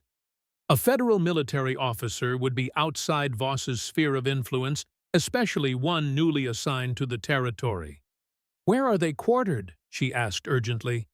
Helena Hotel, Simmons replied. But you won't get near him. Voss has men watching the place. Of course he did. Voss would have anticipated that the military might interfere with his plans. He would have taken steps to ensure Colonel Harrison remained uninformed about the true situation until it was too late. We'll need a distraction, Almeida decided, her mind working quickly. Something to draw Voss's men away from the hotel. Jenkins nodded thoughtfully. Fire would do it. Not a real one, just enough smoke to cause a commotion. And I'll need different clothes, Vanessa added, glancing down at her dust-covered riding outfit. Something less recognizable. Simmons's wife provided a simple dress and shawl that transformed Vanessa's appearance, making her look like any of the dozens of shopkeepers' wives who populated Helena. Jenkins departed to create their diversion, while Almeida positioned herself near the courthouse to monitor any developments. Vanessa moved through the back alleys toward the Helena Hotel, a 3-story structure that represented the town's aspirations toward civilization. As she rounded the final corner, she saw Voss's men, 2 hard-faced individuals in suits, too fine for ordinary ranch hands, standing outside the hotel entrance. She waited, counting the minutes, praying that Jenkins would succeed. The town's fire bell began to toll urgently, and shouts echoed from the direction of the warehouse district. Smoke rose in a dark column, drawing all eyes. The guards hesitated, then one ran toward the commotion while the other remained at his post.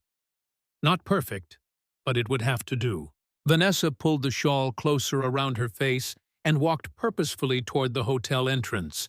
The remaining guard glanced at her, but her nondescript appearance and confident stride apparently raised no suspicions. She passed him without incident and entered the lobby. The hotel clerk eyed her with disinterest. "Help you, ma'am?" "I have an urgent message for Colonel Harrison," she said, keeping her voice low, "from Dr. Craravin. It concerns a military matter." The clerk's expression remained bored. "Second floor, suite 3. but he left orders not to be disturbed before the hearing. So Harrison was planning to attend James's trial. That was something at least. But would he intervene without understanding the full context? Vanessa ascended the stairs, her mind racing. She had one chance to convince a complete stranger that the territorial justice system was corrupt, that Thatcher Voss had murdered Ralston Cole, and that James Montgomery was innocent of the charges against him, all within the next 30 minutes. She found Suite 3 and knocked firmly. The door was opened by a young lieutenant whose expression suggested he had little patience for interruptions. "The colonel isn't receiving visitors, ma'am. This concerns a miscarriage of justice that's about to occur in your jurisdiction," Vanessa replied, injecting her voice with all the authority she could muster. "I have evidence of murder that directly relates to the Montgomery case." The lieutenant hesitated, then a deeper voice called from within. "Let her in, Chambers. I want to hear this." Colonel Ethan Harrison was not what Vanessa had expected. Rather than the graying veteran she'd imagined, he was a man in his early 40s with intelligent eyes and the bearing of someone who had risen through the ranks on merit rather than connections. The left sleeve of his uniform was pinned empty at the shoulder, a war injury, obviously. "Mrs. McCallan, I presume," he said, surprising her. "Or do you prefer Mrs. Cole? You know who I am. I make it my business to understand the situations I'm called to adjudicate," he replied. "Please sit down and tell me why you believe Lieutenant Montgomery is innocent of the charges against him." Vanessa had prepared arguments, rehearsed evidence, but Harrison's direct approach caught her off guard. She decided to match his frankness. "James didn't kill Elizabeth Beaumont," she began. "It was Thatcher Voss's bullet that struck her during his escape attempt. He manipulated the evidence afterward, used his influence to shift blame, and has spent 12 years hunting James for revenge over his capture during the war." Harrison's expression revealed nothing. "That's a significant claim, Mrs. McCallan. Do you have evidence to support it?" "For that specific incident, only James's testimony," she admitted. "But I have proof that Voss murdered my first husband, Ralston Cole, to gain control of our ranch land, specifically the water rights to Clear Creek." She explained about Dr. Craven's arsenic evidence, Ralston's journal entries detailing his suspicions, and the pattern of Voss's actions since Ralston's death, all pointing to a man who would eliminate any obstacle to acquiring the land he coveted. "This same man is now manipulating territorial justice to silence James before he can expose the truth," she concluded. "The trial, scheduled for today, is nothing but a formality before an execution." Harrison was silent for a long moment, his fingers drumming thoughtfully on the desk. "I've had concerns about Judge Morrison's impartiality since arriving," he admitted finally. "The martial law declaration seemed convenient, particularly as there was no evidence of the armed insurrection he cited as justification. Voss needed martial law to prevent us from contesting the boundary ruling that stole our water rights," Vanessa explained, "and to create the right conditions for James's capture and rapid trial. Where is this arsenic evidence now?" "With Dr. Craven at his office." Harrison nodded to his lieutenant. "Chambers, bring the doctor and his evidence here. Use discretion." As the young officer departed, Harrison turned back to Vanessa. "Mrs. McCallan, even if what you say is true, my authority is limited. I can potentially intervene in Lieutenant Montgomery's case on the grounds that it involves military justice. But the boundary dispute and the alleged murder of Ralston Cole fall under territorial jurisdiction." "I understand," Vanessa said. "But if James is executed today, the truth about all of Voss's crimes dies with him. That's why Voss has orchestrated this so carefully." Harrison's eyes narrowed thoughtfully. "Tell me more about Voss. I understand he served in the Confederate cavalry. He was captured by James while carrying intelligence behind Union lines In 1864, Vanessa confirmed, near Atlanta. A flash of recognition crossed Harrison's face. The Chattahoochee River incident. I remember the reports, a Confederate officer captured with battle plans, a civilian casualty accusations of misconduct. He leaned forward. I was serving on Sherman's staff at the time. There was an investigation, but it was interrupted by the march to the sea. Hope surged within Vanessa. Then you know the case. I know there were inconsistencies in the Confederate officer's account, Harrison said carefully. Enough that several of us questioned the charges against Lieutenant Montgomery. But he disappeared before the matter could be resolved. Because the Beaumont brothers were hunting him, Vanessa explained. They wanted vengeance, not justice. And now they have territorial authority behind them, Harrison mused. A dangerous combination. The door opened, admitting Lieutenant Chambers with Dr. Craven, who clutched his medical bag nervously. Colonel Harrison, the doctor acknowledged. Mrs. McCallan has explained the situation. She has. I understand you have evidence suggesting Ralston Cole was poisoned. Craven produced the vial of white powder and accompanying documentation from the Bozeman chemist. Arsenic found in tissue samples during the preparation for burial. A lethal dose administered over several days. Harrison examined the evidence carefully. And you believe Thatcher Voss administered this poison? I believe it aligns with the timing of his visit to the Cole Ranch, the symptoms Ralston exhibited, and Voss's subsequent actions regarding the property, Craven replied cautiously. But I cannot testify directly to who administered it. Ralston's journal detailed his suspicions, Vanessa added. Unfortunately, Voss's men seized it during their raid on our ranch. The courthouse bell began to toll, signaling the approach of 2 o'clock, the time set for James's trial. Vanessa felt panic rising. Colonel, please, she urged. Whatever you decide about the other matters, you must stop this mockery of a trial. James deserves a proper military hearing, not a rushed proceeding designed to silence him. Harrison rose, his decision apparently made. Lieutenant Chambers assembled the men. Full dress uniform. He turned to Vanessa. Mrs. McCallan, Doctor. Craven, you'll accompany us to the courthouse. Say nothing unless I direct you to speak. Is that clear? They nodded, hope and apprehension mingling as they followed the colonel from the hotel room. Outside, Harrison's detachment of 20 cavalry soldiers awaited mounted and alert. The remaining guard Voss had posted was nowhere to be seen, presumably drawn away by the fire Jenkins had started. What exactly do you intend, Colonel? Vanessa asked as they walked briskly toward the courthouse. To assert federal military authority in a case that rightfully belongs under military jurisdiction, Harrison replied simply. The charges against Lieutenant Montgomery stem from actions taken during wartime while he was serving under military command. Civilian territorial courts have no standing in this matter. It was a legal maneuver Voss might not have anticipated, not an intervention based on the merits of the case, but on jurisdiction. A procedural objection that even a corrupt judge like Morrison would find difficult to dismiss when backed by armed federal troops. The courthouse square was packed with spectators when they arrived. News of James Montgomery's capture and trial had drawn what seemed like the entire population of Helena.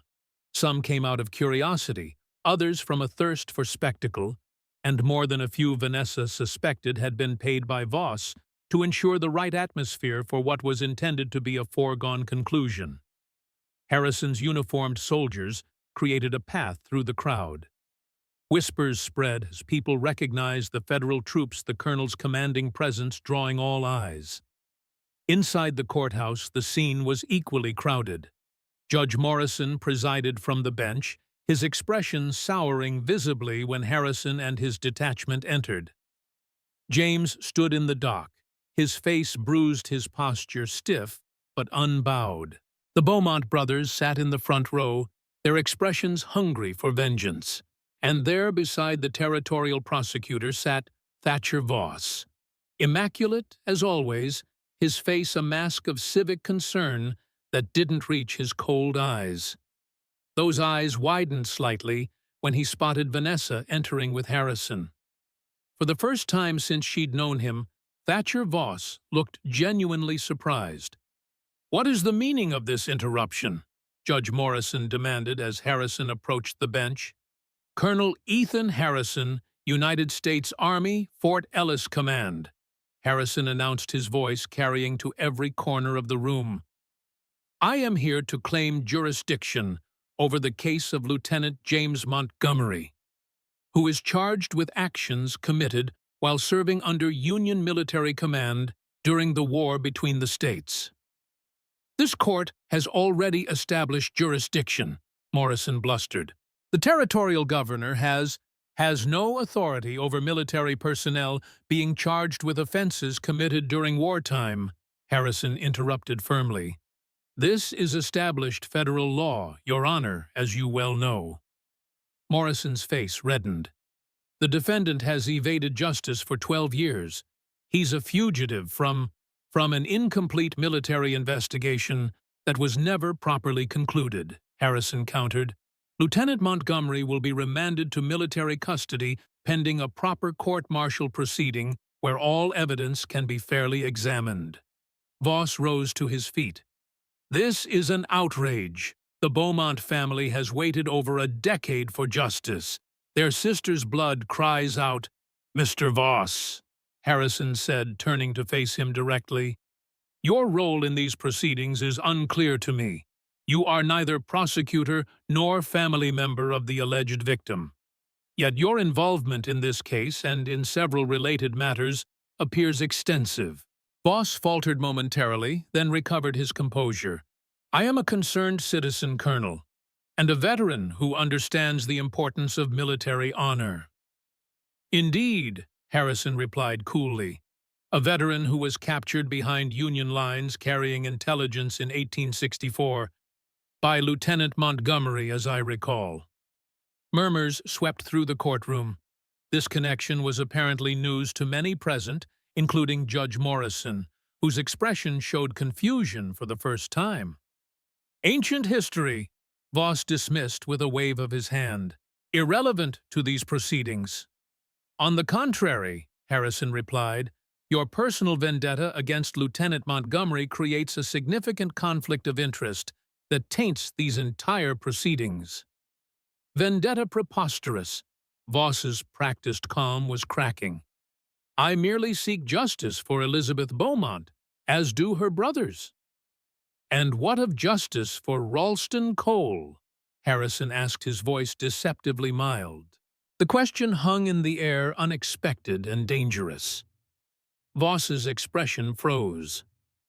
"I don't understand your meaning, Colonel." "I think you do, Mr. Voss." Harrison turned back to the judge. "Your Honor, I have reason to believe that the prosecution of Lieutenant Montgomery is part of a larger pattern of illegal activities designed to acquire the Cole Ranch property, particularly its water rights. These activities include, but are not limited to, the arsenic poisoning of Ralston Cole." Chaos erupted in the courtroom. Judge Morrison pounded his gavel ineffectually as shouts and exclamations drowned out all other sounds. The Beaumont brothers rose, confusion evident on their faces as they looked between Voss and the colonel. "Order!" Morrison shouted. "I will have order!" When the noise subsided slightly, he glared at Harrison. "Colonel, these are extremely serious accusations with no bearing on the Montgomery case. If you have evidence of a separate crime, it should be presented through proper channels." "I agree completely," Harrison replied smoothly, "which is why I've dispatched riders to Virginia City with full documentation for the territorial governor's review. In the meantime, Lieutenant Montgomery remains under military jurisdiction and will be remanded to my custody." Voss's face had drained of color, but his voice remained steady. "This is an obvious delay tactic, Your Honor. Colonel Harrison has no evidence of any wrongdoing on my part, merely desperate accusations from Montgomery's wife. He gestured dismissively toward Vanessa. Actually, came a new voice from the courtroom entrance. He has this. All heads turned to see Sheriff Heir, whom Vanessa had assumed was aligned with Voss. In his hand was a familiar leather-bound journal, Ralston's diary. Found this hidden in Mr. Voss's office safe when executing a search warrant related to suspicious financial transactions, Heir announced, approaching the bench. Seems odd that Ralston Cole's private journal would be in Mr. Voss's possession, doesn't it? Especially given the incriminating entries it contains. Voss's composure finally cracked. This is absurd. I've never seen that journal before. Sheriff Heir is clearly conspiring with the territorial banking examiner, Heir interrupted, who became quite interested in certain irregularities at Voss Bank, particularly loans called in selectively to pressure ranchers in the Clear Creek watershed. Vanessa could scarcely believe what was happening. Sheriff Heir, whom they'd assumed was firmly in Voss's pocket, had apparently been conducting his own investigation all along. Your Honor, Heir continued, I request that Thatcher Voss be detained pending investigation into the murder of Ralston Cole bank fraud and conspiracy to commit perjury in the Montgomery case. Judge Morrison looked trapped, his gaze darting between Voss Harrison and the packed courtroom. His alliance with Voss was clearly being weighed against the sudden shift in power dynamics. I will take these matters under advisement, he hedged. In the meantime, I acknowledge the military's jurisdiction claim regarding Montgomery. He will be remanded to Colonel Harrison's custody until this jurisdictional question can be properly resolved. It wasn't a complete victory, but it was enough to save James from immediate execution. 2 soldiers moved to the dock, replacing the territorial marshals who had been guarding him. For the first time since entering the courtroom, James's eyes met Vanessa's, a world of meaning passing between them in that silent exchange. Voss, however, was not finished. As Morrison prepared to adjourn the court, he surged to his feet. "This is a conspiracy!" he shouted, his careful facade finally crumbling completely. "Cole's widow and her lover have fabricated these accusations to steal my rightful water claims. I won't stand for it." "Mr. Voss," Harrison said calmly, "you are making a scene in a court of law. I suggest you compose yourself." "You suggest?" Voss's laugh held an edge of hysteria. "A one-armed colonel from some frontier outpost suggests—" His hand moved toward his coat. "Voss," Matthew Beaumont's voice cut through the tension. "Is it true? About Cole? What does it matter?" Voss snapped, his attention momentarily diverted to the elder Beaumont brother. "He was an obstacle, like your sister was an obstacle, like Montgomery is an obstacle." The admission, made in a moment of uncalculated rage, silenced the room completely. Even Voss seemed to realize what he'd said, his eyes widening in shock at his own words. "My sister," Beaumont repeated, his voice dangerously soft. "Elizabeth was an obstacle." "That's not what I meant," Voss backpedaled quickly. "The situations are entirely different." "Are they?" Beaumont stepped closer, his expression hardening. 12 years. We've hunted Montgomery, believing your account of Elizabeth's death. 12 years of grief and rage, all because you said he used her as a shield, then killed her to silence her. "He did," Voss insisted. "Montgomery is guilty. Then why?" Beaumont asked, pulling a folded paper from his coat. "Did I receive this telegram this morning from our cousin in Atlanta? The one who finally located the Confederate soldier who witnessed the shooting." Voss went very still. "What telegram?" "The one stating that Elizabeth was struck by a stray bullet fired from your pistol during your struggle with Montgomery," Beaumont said, his voice thick with emotion. that Montgomery tried to save her, that you invented the story about him using her as a shield to deflect blame from yourself. Voss lunged, suddenly reaching for Beaumont's throat. "Give me that telegram." The courtroom erupted into chaos.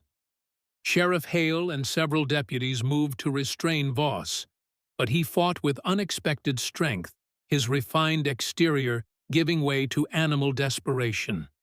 In the struggle, his hand found his hidden derringer and brought it up, aiming not at Beaumont, but at James, who was being led from the dock by Harrison's soldiers.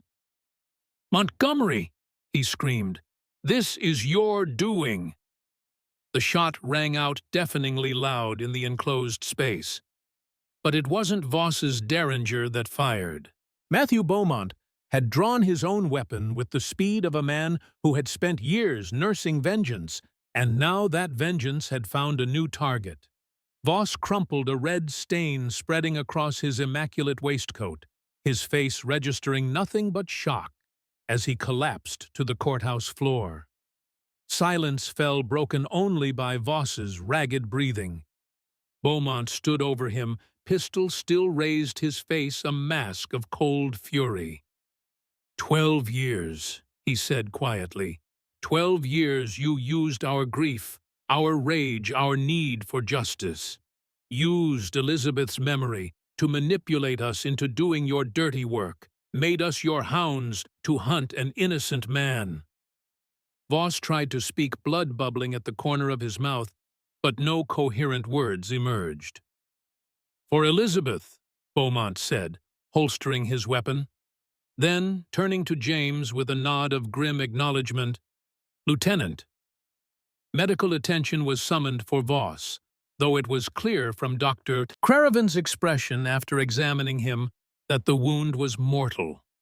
The banker was carried from the courtroom on a stretcher, his life ebbing away with every labored breath. Judge Morrison, shaken by the violence that had erupted in his courtroom and the sudden collapse of his alliance with Voss, hastily adjourned proceedings. James was escorted out under military guard, not as a prisoner headed for execution, but as an officer whose case would now receive proper review. Vanessa followed, desperate to speak with him, to touch him, to assure herself that he was truly safe. Colonel Harrison, sensing her need, allowed them a moment together in a side chamber of the courthouse. When the door closed behind them, leaving them alone for the first time since their desperate parting at the ranch, Vanessa found herself suddenly speechless. James looked older, the bruises on his face standing out starkly against his pallor. But his eyes, those quiet, watchful eyes, held the same steadiness they always had. "Vanessa," he said softly, breaking the silence first. "How did you—" She didn't let him finish, closing the distance between them and wrapping her arms around him, heedless of propriety or his injuries.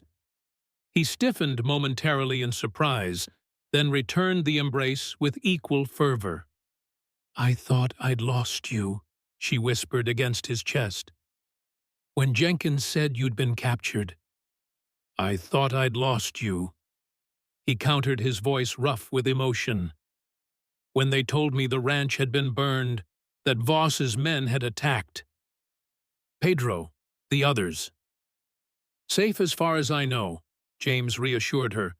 "Jenkins found me at the Box L just before the marshals arrived. He said you were heading to Helena to find Dr. Craven's evidence." Vanessa drew back slightly, looking up at his battered face. "Voss took everything: the ranch, the water rights, Ralston's journal. But he didn't account for Craven's conscience or Sheriff Hale's investigation. Or the Beaumont brothers learning the truth," James added grimly. "I never expected them to turn against Voss." "The truth has a way of emerging," Vanessa said softly, "no matter how deeply it's buried." James touched her face gently, his calloused fingers tracing her cheek as if memorizing her features. "What happens now? The ranch." "We'll rebuild," she said with more confidence than she felt.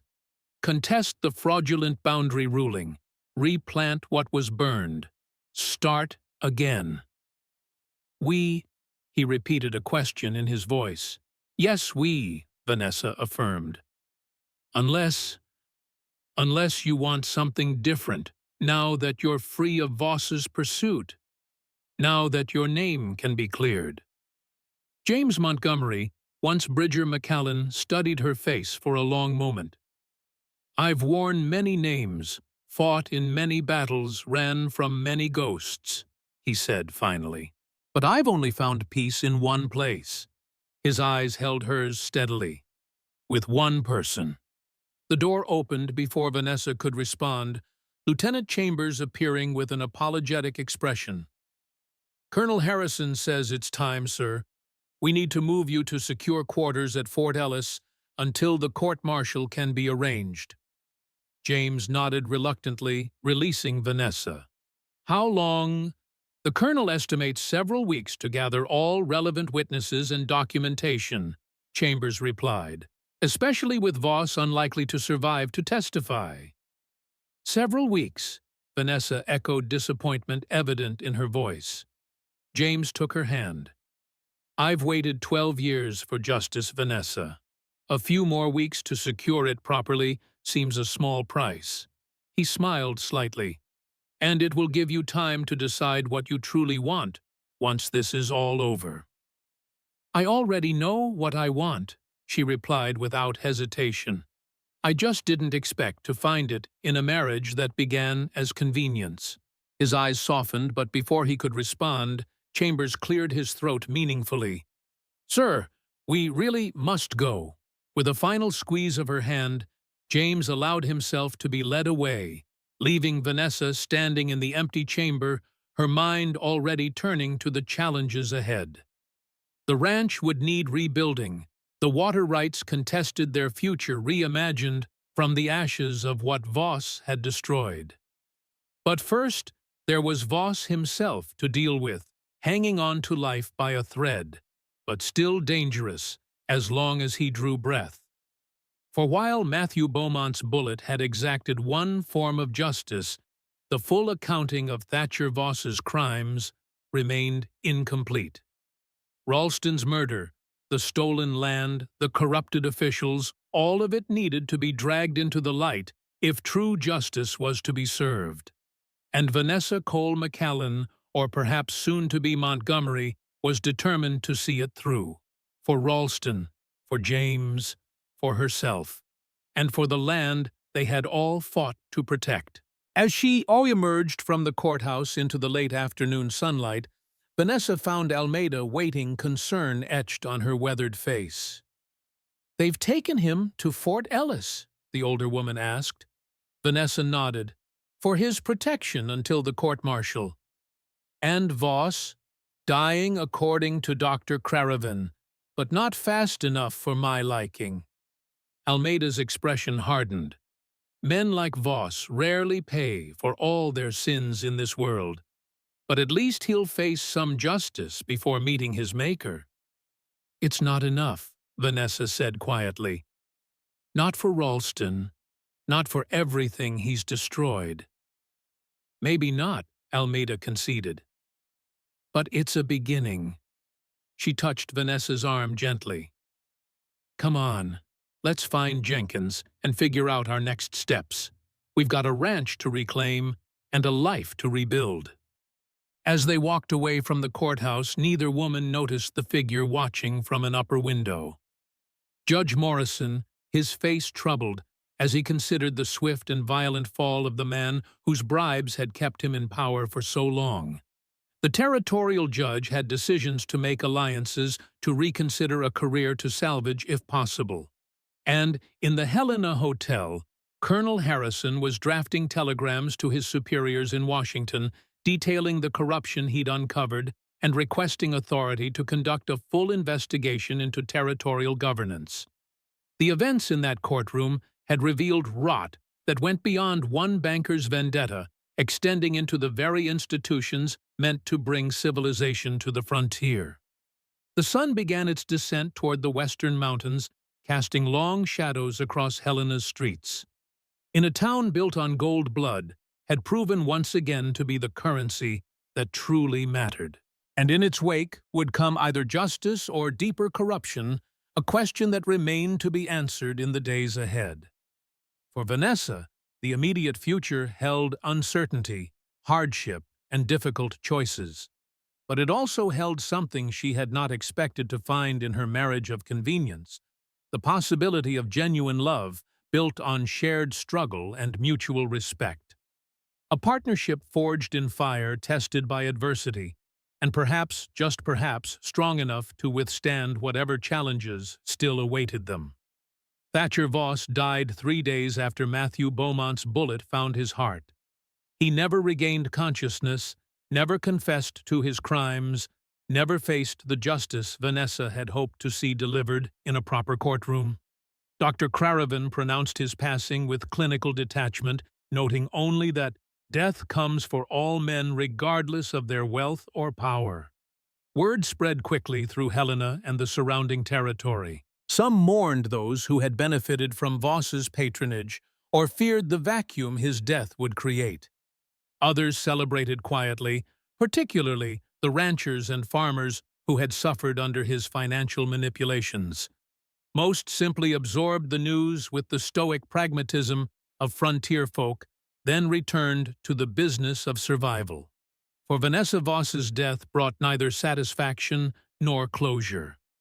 The banker was beyond earthly punishment now, but his legacy of destruction remained her home, damaged her land's water rights, stolen through legal machinations, and her husband still facing a military court-martial at Fort Ellis.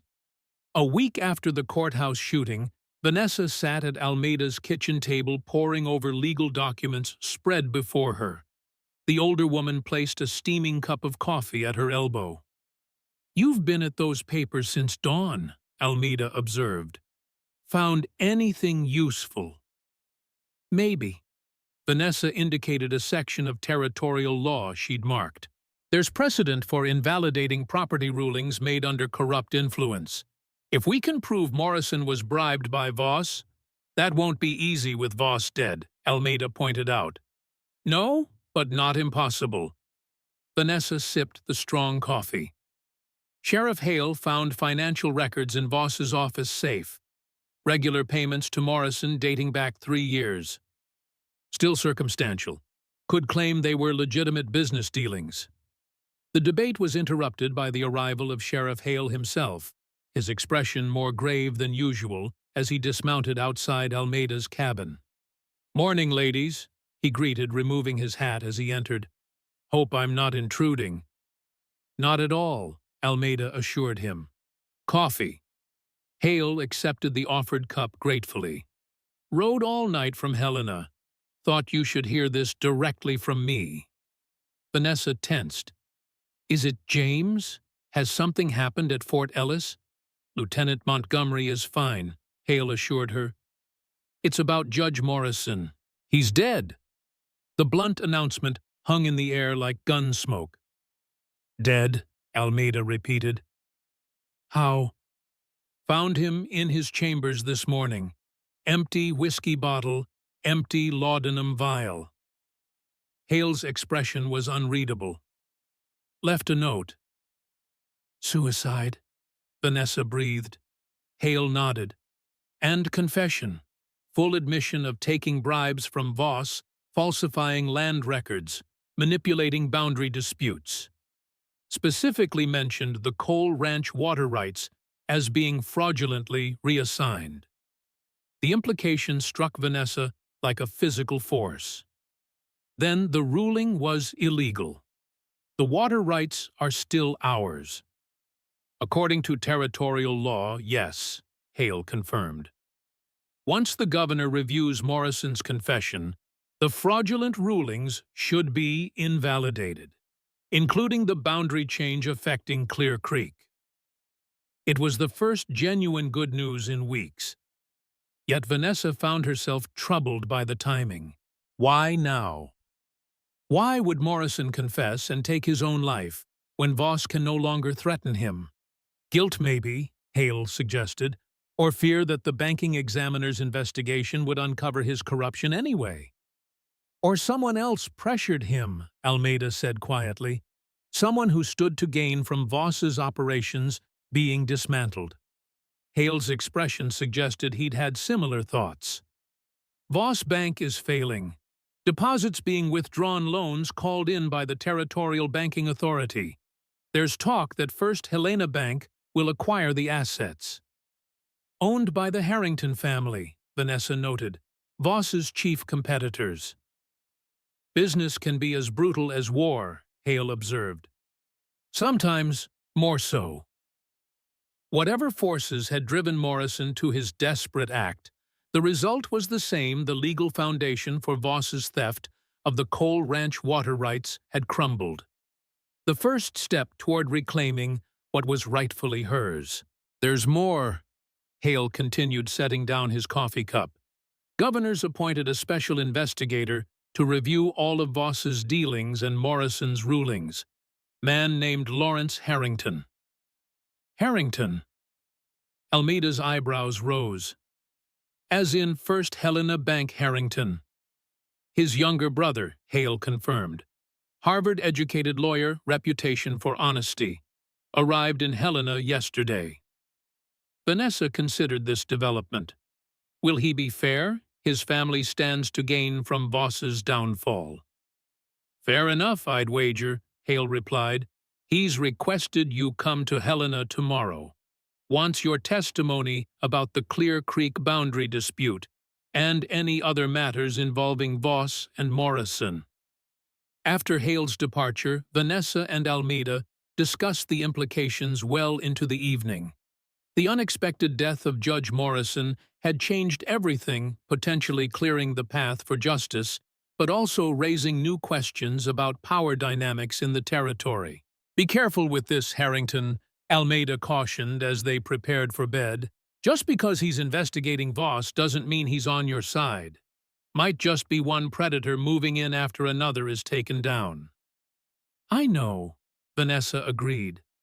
But this is our best chance to reclaim what's ours. I have to take it. Sleep eluded her that night. Her mind returned repeatedly to James, isolated at Fort Ellis, preparing for a court-martial that would determine not just his legal fate, but his very identity. Would he emerge as James Montgomery, his name cleared, his past reclaimed, or would he remain Bridger McAllen, the quiet ranch hand who had become her husband through circumstance, but had somehow claimed a place in her heart? And what did she truly want? The question that had seemed so clear in the emotional aftermath of the courthouse confrontation now revealed its complexity in the quiet darkness. Their marriage had begun as a practical arrangement, evolved into a partnership against a common enemy, and only briefly for one night hinted at something deeper. Was that enough to build a future on once the immediate dangers had passed? Dawn found her still wrestling with these questions as she prepared for the journey to Helena. Lawrence Harrington was not what Vanessa had expected. Rather than the austere banker's brother, she had imagined she found a man in his early 30s with an open countenance and direct manner that put her immediately at ease. His office in the Territorial Administration Building was spartanly furnished, suggesting a temporary occupant rather than someone establishing a power base. Mrs. McAllen, he greeted her, rising from behind his desk. Thank you for coming. Please sit down. Vanessa took the offered chair, studying him carefully. Sheriff Hale said you wanted my testimony about Judge Morrison's rulings. And about Thatcher Voss, Harrington confirmed, retrieving a folder from a nearby cabinet. I've been appointed to untangle a rather complex web of corruption, it seems. Where would you like me to begin? With Clear Creek, he replied, opening the folder to reveal a detailed survey map. I understand this boundary dispute was central to Voss's interest in your property. For the next 2 hours, Vanessa provided a comprehensive account of Voss's systematic campaign to acquire the coal ranch from his initial offers after Ralston's death to the manipulation of the will's condition to the fraudulent boundary ruling that stole their water rights. She detailed Dr. Craven's arsenic evidence, Sheriff Hale's discovery of Ralston's journal in Voss's safe, and the revelation of the banker's role in Elizabeth Beaumont's death.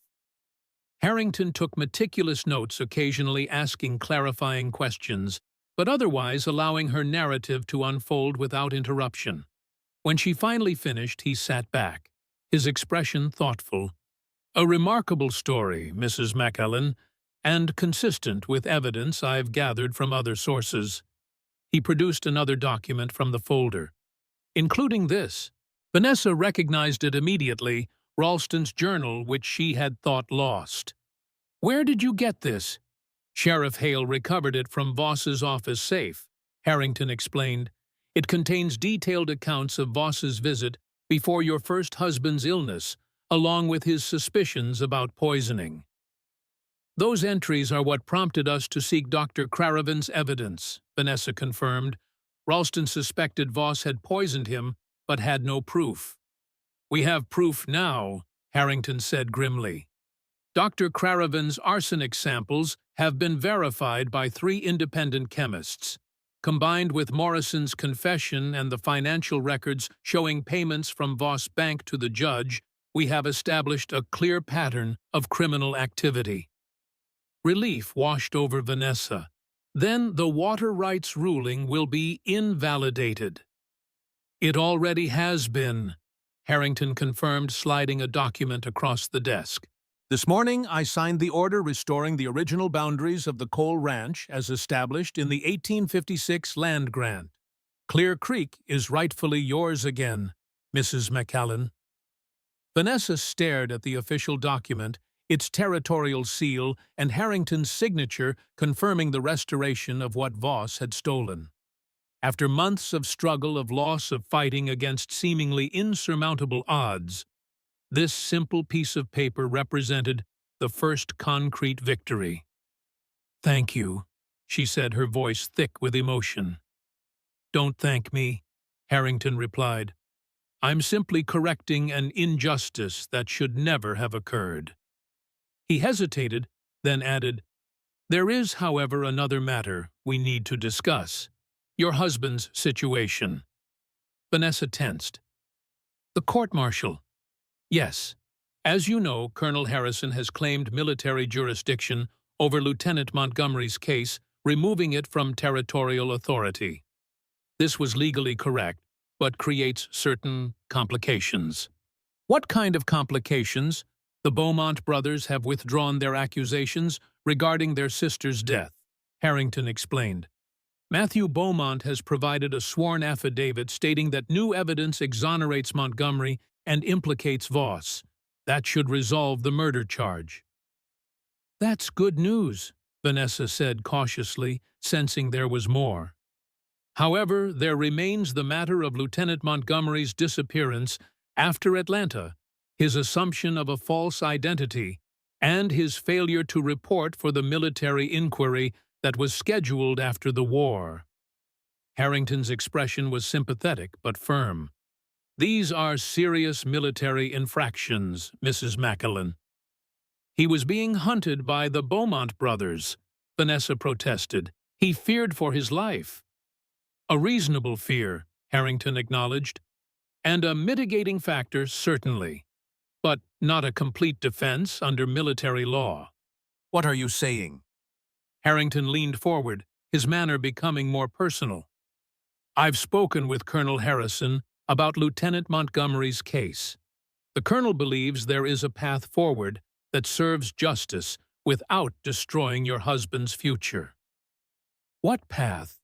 Vanessa asked, hope and apprehension mingling. "A negotiated resolution," Harrington replied. "Montgomery pleads guilty to the lesser charge of failing to report for duty, accepts a dishonorable discharge, and forfeits any back pay or pension rights. In exchange, the more serious charges of desertion and false identity would be dropped. He would be free to return to civilian life without fear of military prosecution." As James Montgomery or Bridger McAllen, Vanessa asked the question that had been haunting her finally spoken aloud. That would be his choice, Harrington said gently. The military would have no further claim on either identity. It was a resolution that offered freedom, if not complete vindication.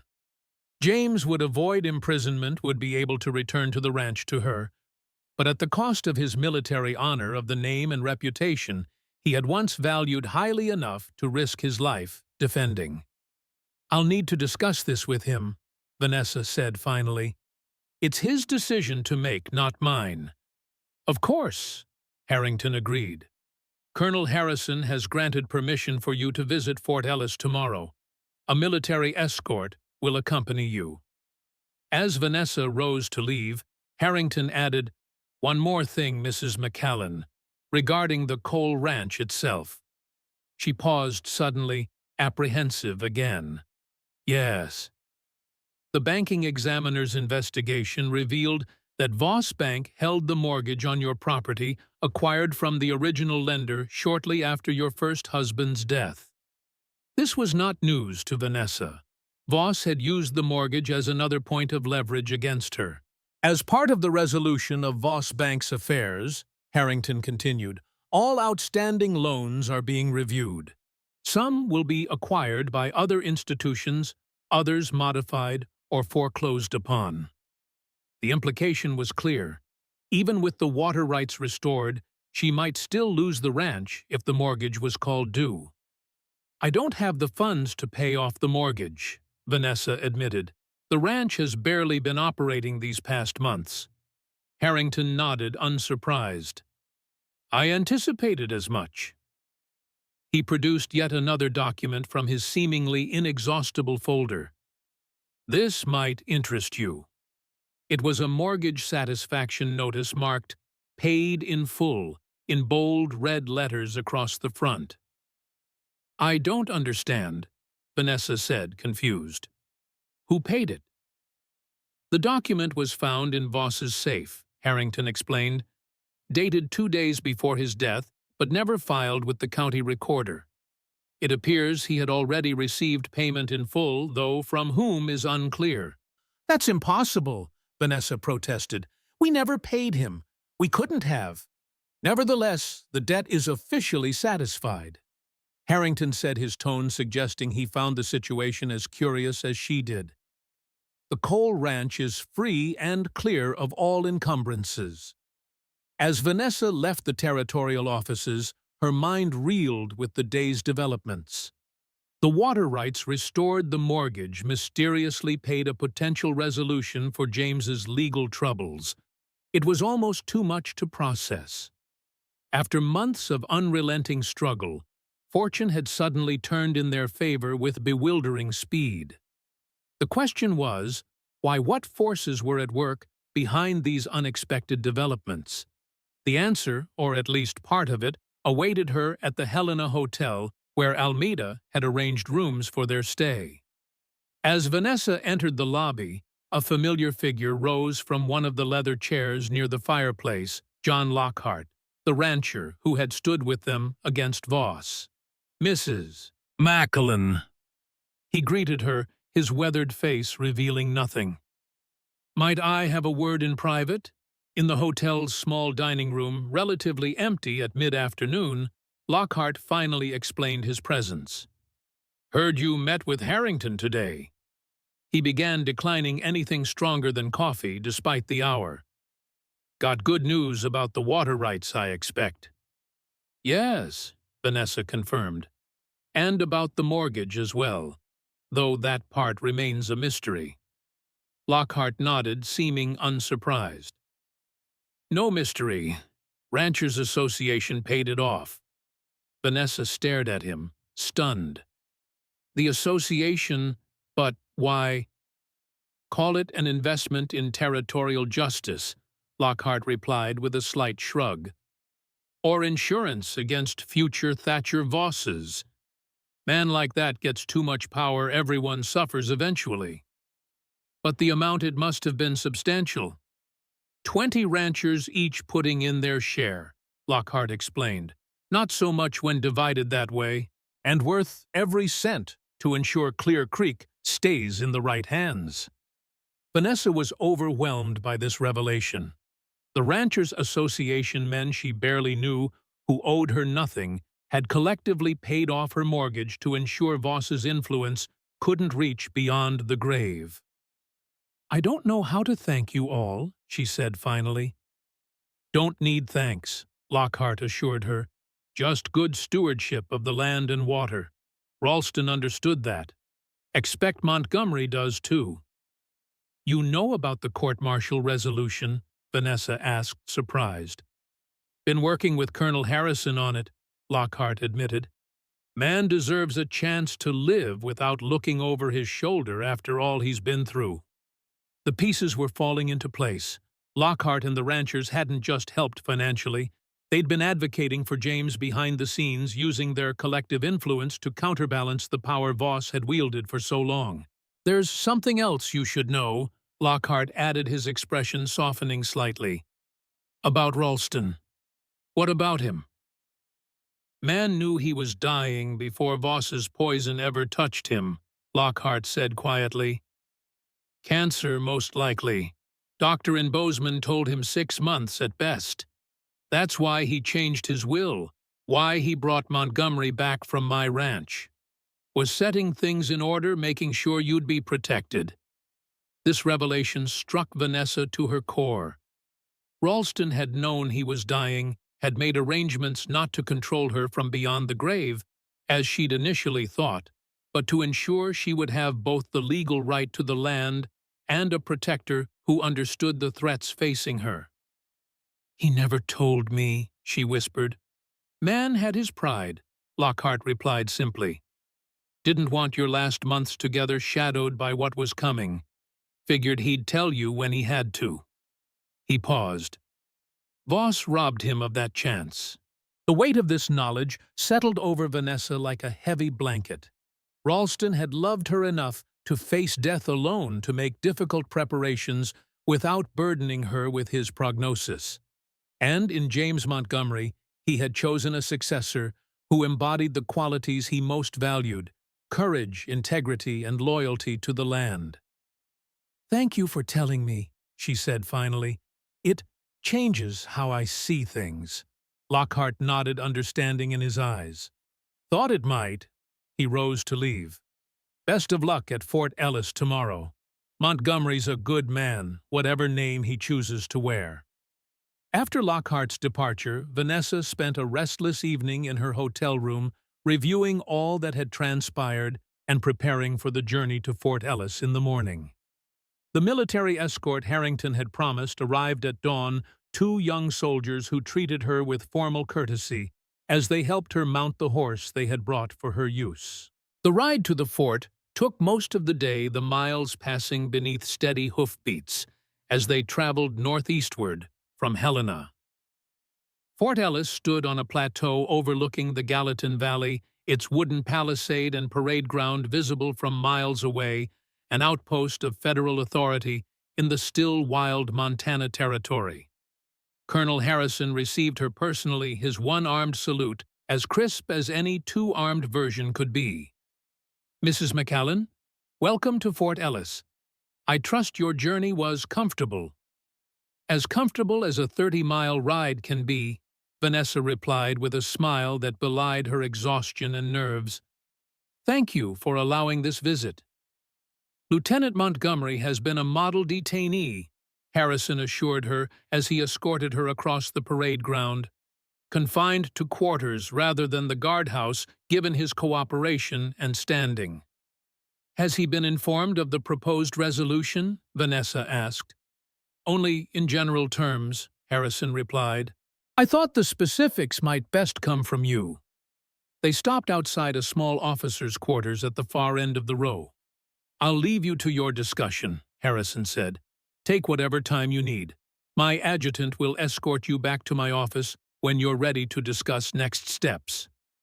Vanessa's heart pounded as Harrison departed, and she faced the closed door. Behind it waited the man who had entered her life as Bridger McAllen revealed himself as James Montgomery, and somehow become essential to her future, regardless of which name he claimed. She knocked softly. "Enter," came the familiar voice. He stood by the window, silhouetted against the afternoon light, still and watchful as always. But he wore a Union officer's uniform now, not the full-dress version, but the simpler field uniform that suited his lean frame and practical nature. It transformed him somehow, connecting the quiet ranch hand she had known with the military man he had once been. "Vanessa," he said softly, crossing the room in long strides to take her hands in his. "You're here." "I'm here," she confirmed, drinking in the sight of him. The bruises from his capture had faded, and his face appeared more rested than she had seen it in months. "You look well." "Better accommodations than I expected," he admitted with a slight smile. "Colonel Harrison has been surprisingly hospitable for a jailer." "Not a jailer for much longer, I hope," Vanessa replied. "I've spoken with Lawrence Harrington, the special investigator. There's a resolution on the table for your case." James gestured to the small table and chairs in the center of the room. "Tell me." As they sat, Vanessa outlined the proposed settlement, a guilty plea to the lesser charge, dishonorable discharge, forfeiture of military benefits, but freedom from further prosecution. She watched his face carefully as she explained, trying to gauge his reaction to each element. When she finished, he was quiet for a long moment, his eyes focused on some distant point beyond the window. "A dishonorable discharge," he said finally. "Not how I imagined my military service would end." "Is military honor still so important to you?" Vanessa asked gently. "After all this time, it was once the only thing that defined me," he replied. "Before Atlanta, before Elizabeth Beaumont, before becoming Bridger McCallan, I was Lieutenant James Montgomery of the 107th Ohio. That meant something." "It still does," Vanessa assured him. "The charges that truly mattered, Elizabeth's death, the accusations of using her as a shield, those have been withdrawn. The Beaumont brothers know the truth now." "But not the Army," James said. "Not officially. I'll still go into the records as dishonorably discharged." Vanessa hesitated, then asked the question that had been haunting her. "Does it matter more than what we've built together?" His eyes snapped back to her face, surprise evident in his expression. "Is that what you think? That I'd choose military vindication over you, over us?" "I don't know," she admitted. "We never really had the chance to discuss what us means beyond the arrangement we made to save the ranch." James reached across the table to take her hand. "Vanessa, I agreed to the marriage to honor my debt to Ralston, yes, but that night, our only night together before everything fell apart, changed things for me. Surely you felt it too." The vulnerability in his question touched her deeply. "I did," she acknowledged. "But so much has happened since then. Voss's death, the ranch being attacked, Morrison's suicide, it's all been so overwhelming. I wasn't sure if what we started had any chance to grow." "If you want it to," he said carefully, "I believe it can. Even with all the complications, the ranch, to rebuild your legal situation, the fact that we barely know each other outside of crisis." James smiled, a genuine expression that transformed his usually solemn features. "I'd say facing Thatcher Voss together counts as getting to know each other pretty thoroughly." His expression sobered. "But you're right. There's more to building a life together than fighting common enemies. The question is whether you want to try." "I do," Vanessa said simply. "But I need to know who I'm building that life with. James Montgomery or Bridger McCallan." It was the fundamental question finally spoken aloud, the choice of identity that would shape their future. James was silent for a long moment, considering. "I've been both men for so long that sometimes the line blurs," he admitted. Lieutenant Montgomery died a little each day during the war, seeing things no man should see, doing things that haunt me still. Bridger MacCallum was born from his ashes, simpler, quieter, but never fully free of the past. And now, Vanessa pressed gently. Now I think perhaps there's a third option, he said. Not completely Montgomery, not completely MacCallum, but someone new. Someone who carries the best parts of both, who has learned from their mistakes and their strengths. His eyes met hers directly. Someone who loves you whatever name he wears. The simple declaration hung in the air between them, more powerful for its lack of embellishment.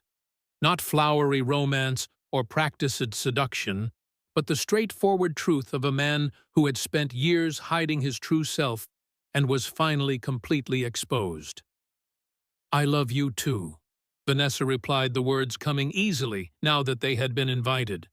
"And I'll stand with you whatever you decide about the military's offer." Relief and joy transformed his features. "Then I'll take their deal," he decided. "The dishonorable discharge, the forfeiture of pay, none of it matters compared to being free to build a life with you. To rebuild the ranch, to make it a home again." "It already is a home," Vanessa said softly. "Wherever you are." As the afternoon light slanted through the window, gilding the simple room with warmth, they spoke of practical matters. The restored water rights, the mysteriously paid mortgage, the Ranchers Association's involvement. James listened with growing amazement as she recounted Lockhart's revelations. "So they united against Voss," he marveled. "Men who normally can't agree on grazing rights or water access, coming together to ensure one banker didn't control the territory. For their own interests as much as ours," Vanessa pointed out. "But yes, it's remarkable." "And Ralston knew he was dying," James added, his expression sobering. "That explains so much about his final months, the urgency, the changes to his will, bringing me back from Lockhart's ranch." "He was trying to protect me," Vanessa said softly, "to ensure I wouldn't face Voss alone." "He succeeded," James affirmed, though not in the way he might have expected. As evening approached, Colonel Harrison returned to discuss the formal arrangements for James's plea and discharge. The process would take several days to complete, with paperwork to be filed in triplicate and formal statements to be recorded. "You're welcome to remain at Fort Ellis during the proceedings, Mrs. MacCallum," Harrison offered. "We have guest quarters available for officers' wives." The designation officer's wife struck Vanessa with unexpected force. For all that had happened, all they had endured together, she and James had never truly inhabited the roles of husband and wife in any normal sense. They had been allies, partners in survival, and briefly, passionately lovers. But the daily rhythms of marriage, the quiet intimacies of shared life, remained largely unexplored territory. "Thank you, Colonel," she accepted. "I'd like that very much." That night, in the simple guest quarters assigned to her, Vanessa reflected on the journey that had brought her to this point.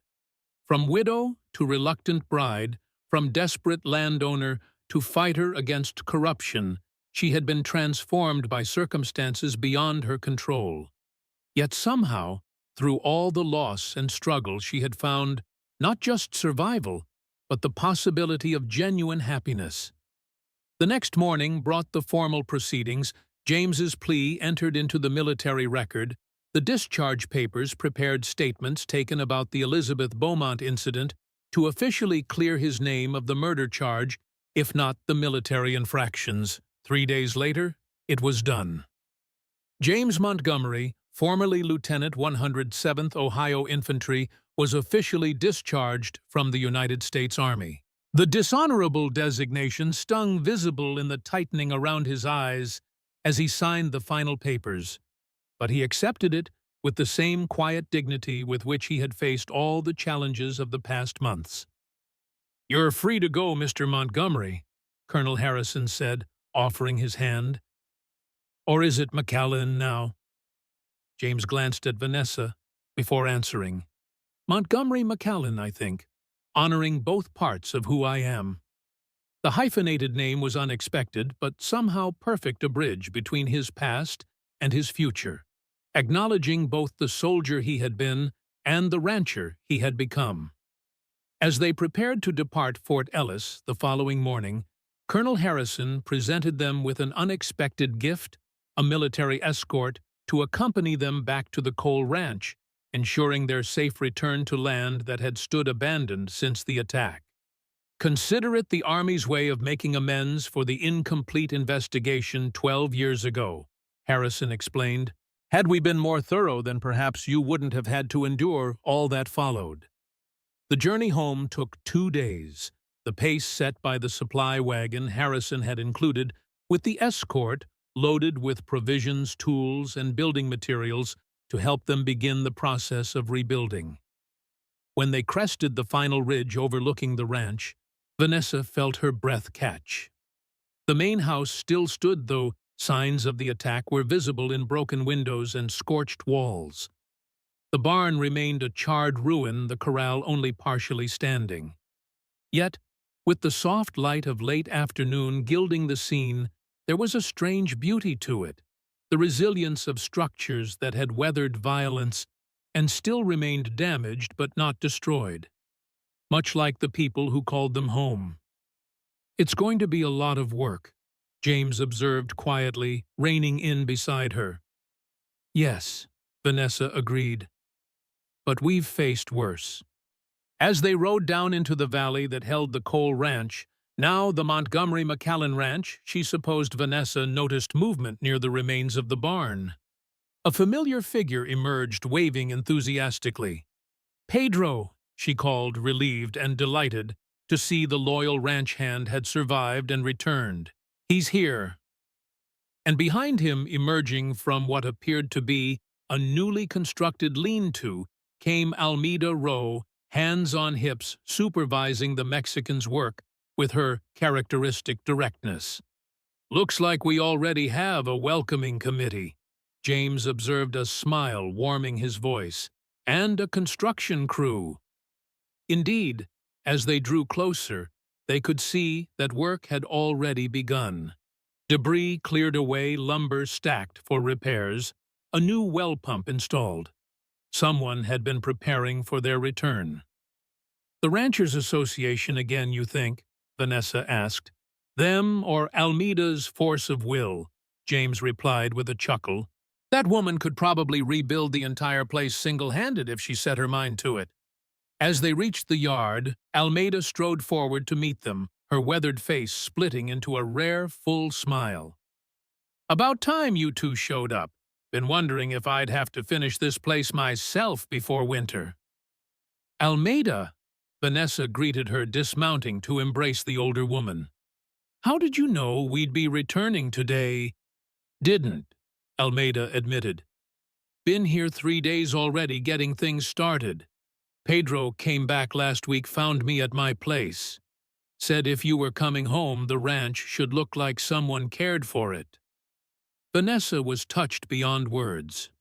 While she and James had been at Fort Ellis, their friends had taken it upon themselves to begin the restoration, ensuring they wouldn't return to complete desolation. The creek's running clear, Almeida reported as they walked toward the house. Water rights are good. Lockhart sent over 20 head of cattle to get you started again, said to consider it payment for grazing rights along the eastern section. That's generous, James observed. Almeida snorted. Man owns 10,000 acres and 5,000 head. It's a drop in his bucket, but it's a start for you. As they reached the porch, Vanessa noticed something she hadn't seen from a distance, a new sign carved from pine and mounted beside the door. It read simply, Montgomery McAllen Ranch, Estem 1876. Your doing, she asked Almeida, gesturing to the sign. The older woman shook her head. Pedro's work. Boy's got hidden talents. The Mexican ducked his head modestly. Thought you might want new name, new beginning. James studied the sign, clearly moved by the simple gesture of acceptance. "It's perfect. Thank you, Pedro." As they entered the house dusty but largely intact with signs of Almeida's recent cleaning efforts evident, Vanessa felt a sense of homecoming more powerful than she had expected. Despite all that had happened, despite the losses and battles and narrow escapes, this place remained the center of her world. Now, with James beside her, with friends who had demonstrated their loyalty in the most meaningful ways, she could begin to imagine a future here that held more than mere survival. That evening, after the soldiers had set up their camp nearby, and Almeida had produced a surprisingly substantial meal from seemingly limited resources, Vanessa and James stood on the porch, watching the sunset paint the western sky in shades of gold and crimson. "Quite a view," James observed. "Worth fighting for." "Worth living for," Vanessa corrected gently. "The fighting's done, I hope." He smiled, drawing her into the circle of his arms. "For now, at least. Though I expect life in this territory will always involve some form of struggle. As long as we face it together," she said, settling against his chest, feeling the steady rhythm of his heartbeat beneath her ear. Together, he agreed, his voice a rumble she felt as much as heard. No more running, no more hiding, no more desperate arrangements. Just us building something real. As darkness fell, and the first stars appeared in the vast Montana sky, Vanessa Cole, Montgomery McClellan, contemplated the strange path that had led her here to this man, this place, this moment of hard-won peace. Ralston had given her the land, had even in his way given her James. But what they built from here would be entirely their own creation. The challenges ahead were substantial: rebuilding the ranch, re-establishing their cattle operation, navigating the complexities of their still-new relationship outside the pressure of immediate crisis. Yet, for the first time in months, those challenges seemed like opportunities rather than burdens, chances to create rather than merely survive. "What are you thinking?" James asked, sensing her contemplative mood. "That Ralston would be pleased," she replied honestly. "Seeing the land in good hands, seeing us together, it's what he wanted in the end." "And what do you want?" James asked, turning her gently to face him in the gathering darkness. "Now that you're free to choose, not just react." Vanessa considered the question, its simplicity belying its depth. After months of fighting for mere survival, of responding to threats and crises, the luxury of actively choosing a future rather than just avoiding destruction seemed almost foreign. "I want this land to thrive again," she said finally. "I want to build something lasting, something that matters. And I want to do it with you, day by day, season by season, without Voss's shadow hanging over us." James nodded, understanding in his eyes. "A good beginning." "What about you?" she asked. "After years of hiding, of being someone else, what does James Montgomery McClellan want for himself?" His answer came without hesitation. "Peace, a place to belong, work that matters." He touched her face gently. "And you, Vanessa, always you." In the distance, a coyote called to its mate, the lonesome sound echoing across the prairie, a reminder of the wild, unforgiving land that surrounded them. But on the porch of the house that had withstood fire and violence, in the arms of the man who had journeyed from soldier to ranch hand to husband, Vanessa felt not isolation, but connection. This land, once called the dead man's land by those who thought Ralston's claim would fail, had become something else entirely, a place of resurrection, of second chances, of new beginnings built on the foundations of the past. As James lowered his head to kiss her, his lips warm, despite the cooling night air, Vanessa knew with certainty that whatever challenges tomorrow might bring, they would face them as they had faced Thatcher Voss together, drawing strength from each other and from the land they had fought so hard to claim. Not just a dead man's land anymore, but theirs. Hard-won, blood-purchased, and finally, rightfully, theirs. The end.